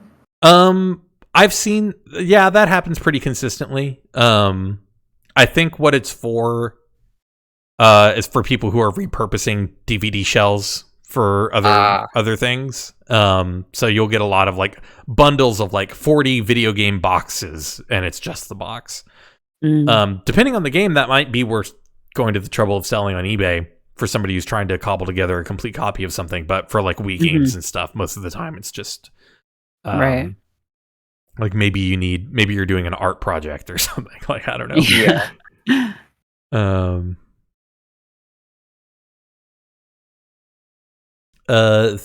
Jeeves in chat says, I've seen people adding crazy lenses to the Game Boy camera, like long telephoto lenses. Wow. That sounds cool. Link's crossbow training, we all remember so fondly. Speaking of stuff that you put a Wiimote in. Jeez. Oh, I guess I have a more of like a system question as far as the Shop Goodwill website. How do you approach bidding on here generally? It's eBay rules, right? Like you just wait until like 12 seconds before the auction is over and then put your bid in and hope. I see. Here's the thing that does show up on here, not totally frequently, is you get these really weird accessories that were not sold in huge numbers. Oh yeah. So like this kind of cool. This branded Xbox 360 tower. Wow. To hold the console in your games, right? Wow. That looks like a display thing. Yeah, like sometimes you'll get display kiosk stuff on here, but like a lot of the time it's just these weird accessories that got manufactured and sold around the launch of a console and then never again. So you'll find occasionally you will find branded official you remember those VHS cabinets that were like the pull-out drawer? Yeah. This thing, everyone on Earth had this thing. You'll find like branded ones that are these, but for explicitly for and with unit like drawers for Nintendo 64 games or Sega Genesis games. Those will show up on here from time to time, and they're not cheap. They're usually like $50 to $70, but for as rare as they seem to be nowadays, because there's only ever like maybe one or two on eBay at any given time. So like N64 cabinet, I guess. Or like, okay, so here's one for $26. What? Am I gonna buy this on stream right now? I had just a big plastic shelving unit basically when I was a kid for SNES games. Yeah. I think it was official, but it didn't have any like big branding or anything on it. It was just plus $43 shipping. There's your problem. I see. Okay. Well, there's your problem. There's your problem. Filth the Snowman says they had one of these. Thajeev says they had one for Atari. Filth the Snowman says it perpetually smelled weird, which this does look like it would smell weird. They made these smaller ones too. That was just one. It's just one row instead of two. But like, yeah, like here's one for $100. Usually these end up on the Goodwill website for like 50, 60, somewhere in there. So if you really love one console, might be worth looking at. But yeah, just like weird. Here's in box. So like this was an official thing, right? And like it had all the licensing and the branding on it, but then underneath it, by ALS Industries, because Nintendo didn't make this in house, right? They licensed all this. Right. But yeah, they just don't make stuff like that anymore. They just don't make them like they used to. They don't. There's no special drawer that I can buy for my PlayStation to hold the discs in or whatever. That's really sad. Yeah. Here's a Gun Con. You remember the Gun Con? I yeah. It was for playing House of the Dead or Time Crisis. Or Point Blank. If you enjoyed target shooting games. The Gun Con, if you don't know what this is, was notable because it had a motorized top part. Oh yeah. So whenever you pulled the trigger, it like slammed backwards like you were actually firing a gun. And it was proprietary and necessary to play the home versions of those Namco arcade games that had the same mechanism. And they were loud as hell. What on earth is a Roberts Rally 4? Yeah, I was looking at that too. Roberts Rally 4. It looks like I think it's a Pong console. It looks like a Pong console or Pongsole. It looks like a Pongsole. I mean, Rally also makes me think of like tennis or something. Yeah, it's a Pong console. Look, there's images on the back of the box. Oh yeah. These things, you're right. The weirdest thing about these things is that, well, first of all, there were a million of them. Everyone on Earth made one. Literally everyone made one. But also, you could run it with batteries. Yeah, most of these were battery powered. The But, like, vast majority of them were battery powered. With AC adapters. Like, you could buy AC adapters for them, but they didn't come with them. So they were Mhm. battery powered, but you still had to plug it into a TV. Mm-hmm. Like, it was So, like, such what's a the point? bizarre idea. Here's oldcomputers.com Museum Roberts Rally 4. Classic Pong from Roberts with 4 games and detachable paddles made in Japan. Nintendo made a Pong console. They did, yeah. Yeah. What was the thing? It's in Smash now. It's like an assist trophy in Smash. TV Color, Game 8. Yeah, Nintendo Color TV game. Yeah, Color. Yeah. They made a series of these before cartridges were a thing. Right. Yeah, thanks Wikipedia. Oh, there it is. Okay. Yeah, there are some really weird looking ones of these. If you were to go to look now, why up. would you buy 4 different ones of these when you could just get the Coleco TriStar or whatever the fuck it's called? Good question. And you've got 3 games in one, and it takes up the same amount of space. You can shoot and drive and play Pong. Yeah. Obviously made by an American manufacturer because they picked the 2 most American pastimes, shooting and driving. But like the design on this stuff is so cool. It's really cool. They all just look like consoles from like old sci-fi movies. Yeah, like consoles, like like on a computer or whatever. Yeah, just like these buttons and like, and they mostly had those controllers that like detached but had like a cable connecting them. But then you basically you like had to have that thing like on your lap or like on the coffee table or something. Yeah. On the coffee table while you were playing, and then you unplug the whole thing when you were done. Right. Does this work? And this is also like even before coax cables. So this is like yes. Oh no, there's a coax on here, but for the most part, like the coax cable would end in those forked prong connectors. The devil horns that you have to then like attach to a TV with screws. Like speaker cables or something. There's an Odyssey 300, and those forks would break. It was horrible. And then what are you gonna do? It's hard. It's not even a plug that comes off the thing. It's part of the deal. Yeah, it's attached. So you can't go get another adapter with forks on it. It's wired into the console. Mm-hmm. Space Invaders. Here's a really tired copy of Space Invaders 91. Yeah. By Taito. Wow. No. For the Genesis? Mm-hmm. Oh, weird. Here's another console with bag. Whoops. Oh. I love that model, Sega Genesis. That's my favorite one. Is that the first one? This is the first one. This isn't the one of the first one that you want, though. Right. If you want... I think this is the one we had.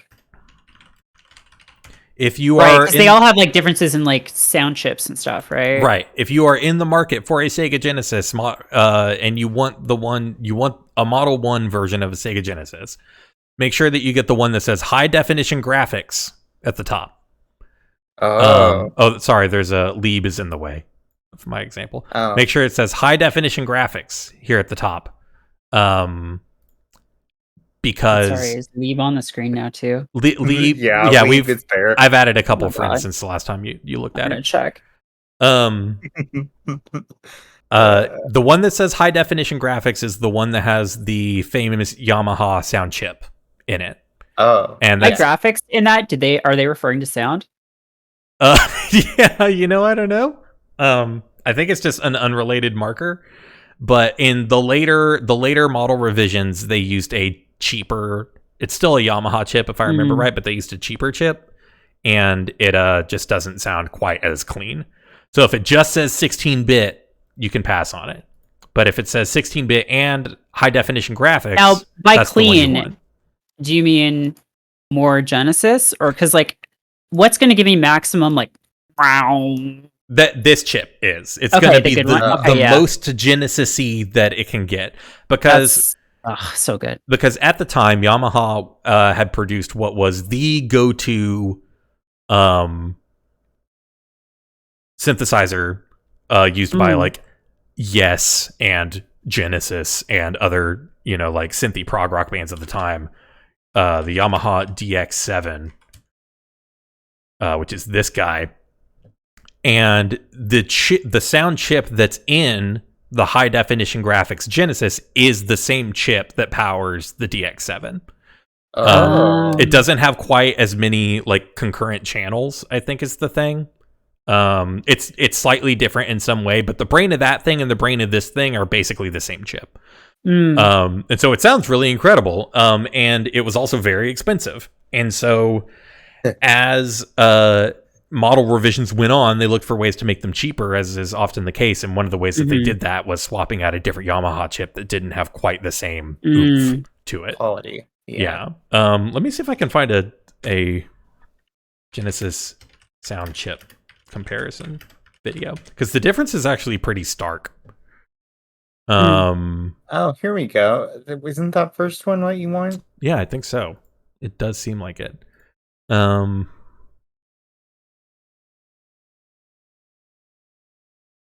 let's listen to a Model 2 Genesis to start off with, because that's what I had.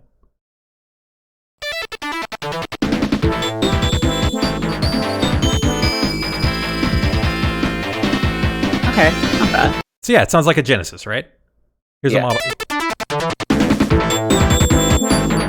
Okay, yeah. Okay, I like this. So there's just like so much more room around everything. Is that the good one? That's the good one.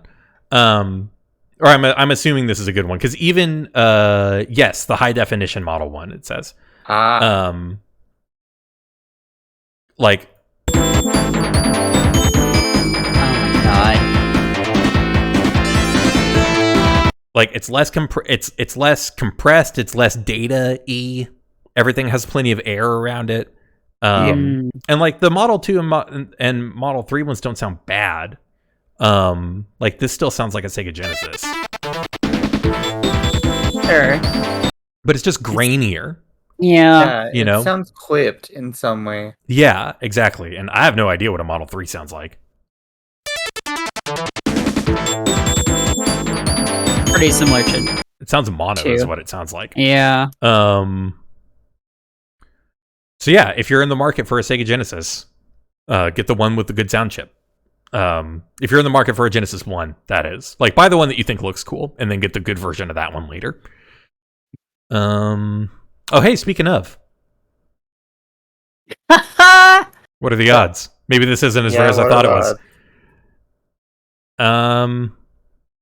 That box has had a hard life. Yeah, this box isn't in great shape. The front looks okay, though. These old,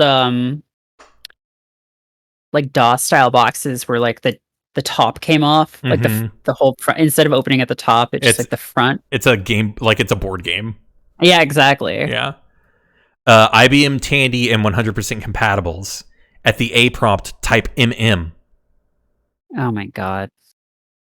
High Tech Expressions, 584 Broadway, New York, New York. Dark Ages. And like I love those labels on those old floppy disks that are like printed with like the worst, I don't know. It's like gray text. Yeah, just from like a dot matrix printer. It's not even like printed, it's like regular ass printed. Pesky mosquitoes are out to put the bite on you in Voltman's hydroelectric plant. I hate when pesky mosquitoes are out to put the bite on me. Especially when I'm a robot. Yeah. Also, that's... Wow. Why is Mega Man just fighting mosquitoes and rats and stuff? It's a good question, Merritt. The natural world has come to reclaim him. Yeah. Oh, I see. I don't think any of us really can truly know the answer. I have to confess, I saw this. 100% stepped on that box. Oh, I agree with. Definitely. 100%. Yeah, that's a stepped on box right there. I saw this earlier when I was looking and was going to buy it until I did the shipping, and it was like $17.50. This is probably going to end up at like $25 or $30, I would guess. Yeah. And I want a copy of Mega Man DOS for my shelf as a goof, but I don't like $60 want a copy of. That's not a $60 gag. No, that's not a $60 gag.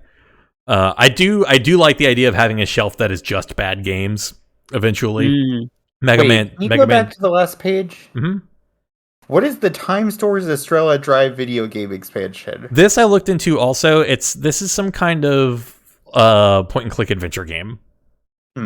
You must own Time Story's base game to play this scenario. Okay, I see.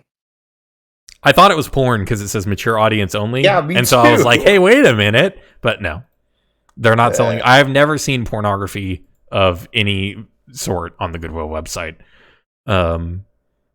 Even like something that you could conceivably get past Goodwill as like a classy Vargas pinup painting or something. Isn't that what like half of the CDI's library was?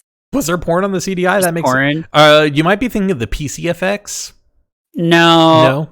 Wait, no. Am I thinking of the 3DO? 3DO or the CDI? I think which one of those? I swear to God, almost just did a search for 3DO CDI porn. Yeah. Oh wait, what did Plumbers Don't Wear Ties come out on? Because that's what I'm. Which one was that? CDI or 3DO? That was 3DO. Plumbers Don't Wear Ties. Wheel of Fortune featuring Vanna White, complete in box. Complete in box. I love over 2,000 new puzzles, only graphics. I think this came with a I think this includes a poster of Vanna White. Yeah, I was about to say that's a weird angle for the manual, but hopefully that's not what that is. These games always like annoyed me when I was a kid, like those and like gambling video games, because I'm like, what's the point? Like, yeah, you're not winning. Wheel of Fortune, like I guess Jeopardy is fun because it's like trivia, but like Wheel of Fortune is just like guessing letters and like. Are you playing this with people? Is it multiple? Is it multiplayer? Maybe. I think it probably is. Yeah.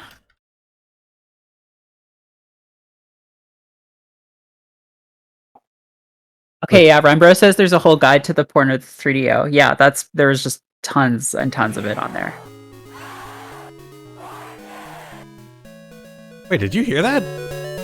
Yeah, it sounded like a dinosaur, but they were saying Wheel of Fortune. Oh, yeah. They made it talk. Here. Max volume. Wow, I wonder how much That's amazing. The space on this game was taken up by that clip. This is rare. It probably had its own chip. Wait, this is Rare. Rare made this. Did it? It said Rare at the beginning. I thought it was Game Tech. Game Tech presents, yeah. But if you go back to the very beginning, it says, I think it says Rare. Yeah. Oh, Rare Limited. Program and audio visual by Rare Limited. God. Yeah, it's Hangman but spinny is effectively what this is. Oh yeah, multiple players. Up to 3. There she is. There's Vanna. There's Vanna White. You remember. Just how she always looks. The lady you came here to see. With her... That walk cycle is something.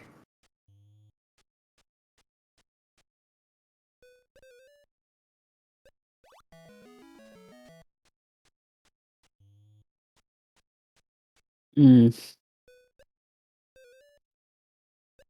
All right. What do you think it is? Before we skip ahead and see.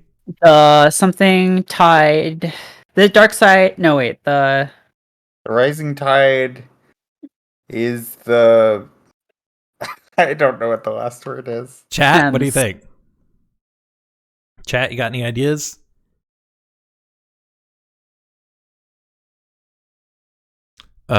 Rainbow says, I went to a taping at the Ohio State Fair back in the 90s. They did a week's worth of shows.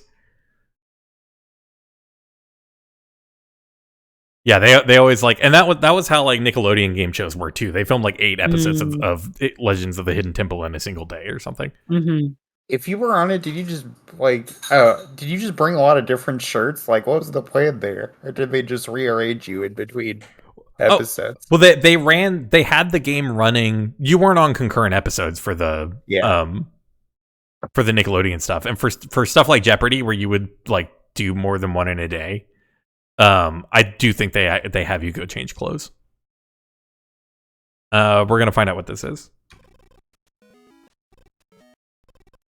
Oh yeah. All right. Any last guesses before the The wrong side of the tracks. Okay. Oh, yep, you're right. That's what it is.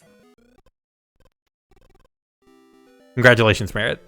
Thank you. Vanna White is so proud of you. Oh, nothing, because it's a fucking video game. No, you won. You won like $6,100 according to the little score. Nice. Yeah, fake made up dollars. So this is going for $10. Should I? No. No. You don't think? You don't think that $10 is worth a poster of Vanna White from a Wheel of Fortune game? Well, I mean, actually, I would say it's more worth it for the poster than for the game, because you could just emulate the game. But I still don't know that I can encourage this. Copy of DDR Extreme 2 for the PlayStation 2. Deal or no deal on... Oh, DVD games are their own whole weird thing. Oh, yeah. Yeah. Because... That was a whole genre for a while. Yeah, because they were like, hey, wait a minute, we've got menus and stuff, and we can send you from one screen to a different screen. Let's make a video game. We can make a trivia. We can make a trivia. We can make a deal or no deal. And they did. Here's 15.8 pounds of loose PC games. Cool. A lot of these seem recent. Pretty good spread there. Jedi Knight 2. I would be excited about this if this were games from the 90s and 2000s with just like completely fucked up boxes. Yeah, totally. Before they made all of them uniform. Micro Prose. Yeah, this is boring. But like almost there. Roll back the clock by 10 years on every single one of those games. Wii Operations Manual. $8. What a steal. Wait, is that the manual where it says don't put it in front of next to a snowman and a radiator and stuff like that? Because I had a Nintendo manual from that era that definitely had like weird pictograms like that. That's funny. Why are these for parts? No idea. That's weird. You usually don't see cartridges as listed for parts. That's bizarre. I mean, they also call them cassettes, so there's a lot going on there. True. That's what everyone used to call them. Here's 8 Xbox One Connects for $284. Oh my god. Or tapes. Nintendo tapes. Nintendo tapes, yes. Nintendo tapes. My game tapes. Which is confusing because at the time, some games did come on actual cassette tapes. Yeah. If you were playing like Commodore 64 games. Mm-hmm. The Xbox, the 360 and Xbox One Connects were monumentally successful and hugely transformative, just not for the video game industry. Yeah. They revolutionized the way that researchers were able to work with movement and like shape recognition in robotics and computer human interaction studies. Because up until the Kinect, there was no affordable off-the-shelf solution for that thing. And so researchers all had to build their own proprietary camera systems, and none of them talked to each other, and they couldn't share any of their data. And when the Xbox 360, when the Kinect came out, it was like, holy shit, are you kidding? For we just spent $40,000 developing this proprietary camera tracking system for our robot ourselves, but now we can go buy this $200 thing. And they just tweeted it out. They just tweeted it. And like it totally changed, and like suddenly all these universities could share information with each other and like collaboratively work on stuff and like have data that was replicable across different use cases and hardware and stuff.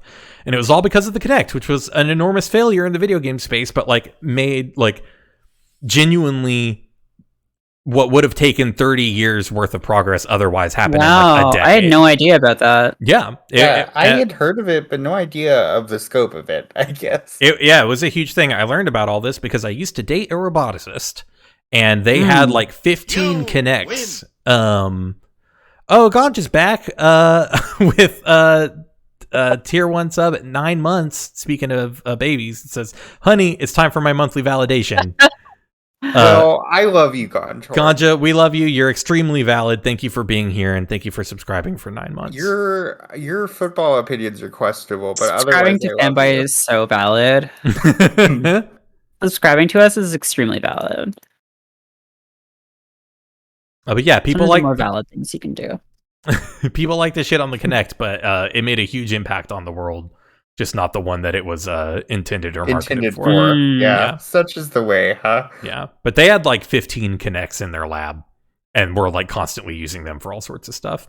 I would love to see that DSi bag with like 3 straps on it. If you scroll up a little bit, this one, the red one, yeah. I think it's a tiny backpack. Oh, I think it's a really, really, really small backpack. Losh. A lot, and these are the good ones. Is when you find video games that still have the original owners' names on them. Nick Losh. Shout outs to Nick Losh.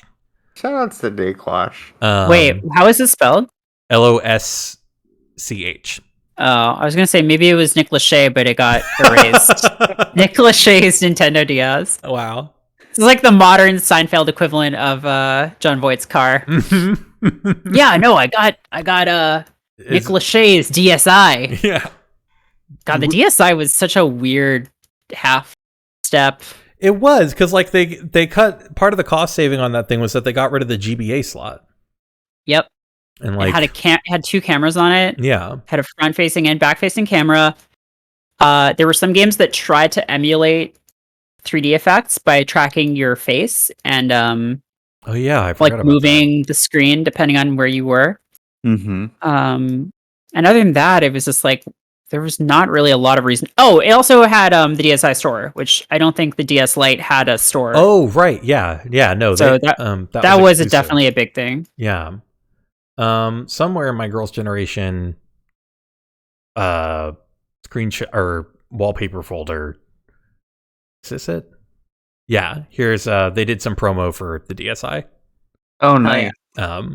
Little baby girl's generation. They were so young. They had no idea what was ahead of them. Neither did we.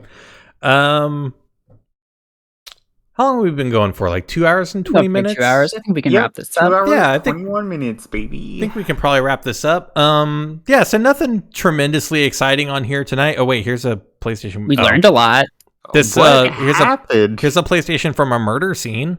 The scene of a murder. The light still turns on, but was at the active scene of a crime. So. Wow. So if you want to get killed by the ghost that lives in a PlayStation, $10 is your entry into that. What a steal! That world. What a bargain. Here's an in original box Dreamcast. Is that what IOB means? God. That is what IOB means. Box, okay. But yeah, so I had a lot of fun doing this. Maybe me too. Maybe as time permits, we can do this again. Thank you, Taylor and Merritt, for 12 Wii Sports discs. Hang on, 12 Wii Sports discs.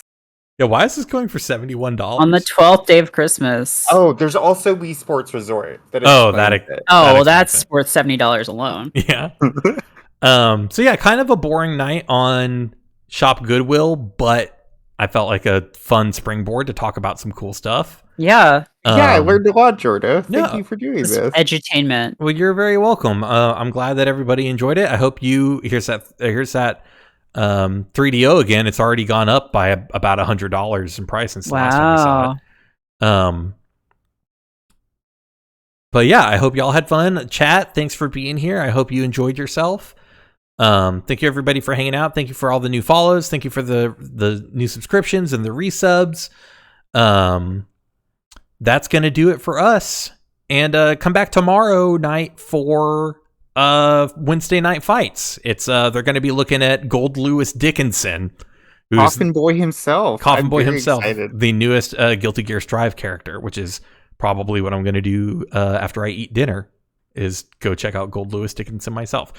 So, thanks for hanging out. Check out the stream again tomorrow night, and we got more streams coming up later in the week. Go to fanbyte.com for cool articles like the one about high-tech expressions that Merritt has pending from are you writing that, or is a freelancer doing that for us? No, that's a freelancer. That's going to be on the website either way, so go there and read it whenever that's out. And go listen to you can hear about Danielle reviewing that fitness game for the Wii on Channel F tomorrow morning at 8 a.m. Eastern. Go to podcastnet.work to check out all the great podcasts on the Fanbyte Podcast Network. And that's it. So goodbye. Bye.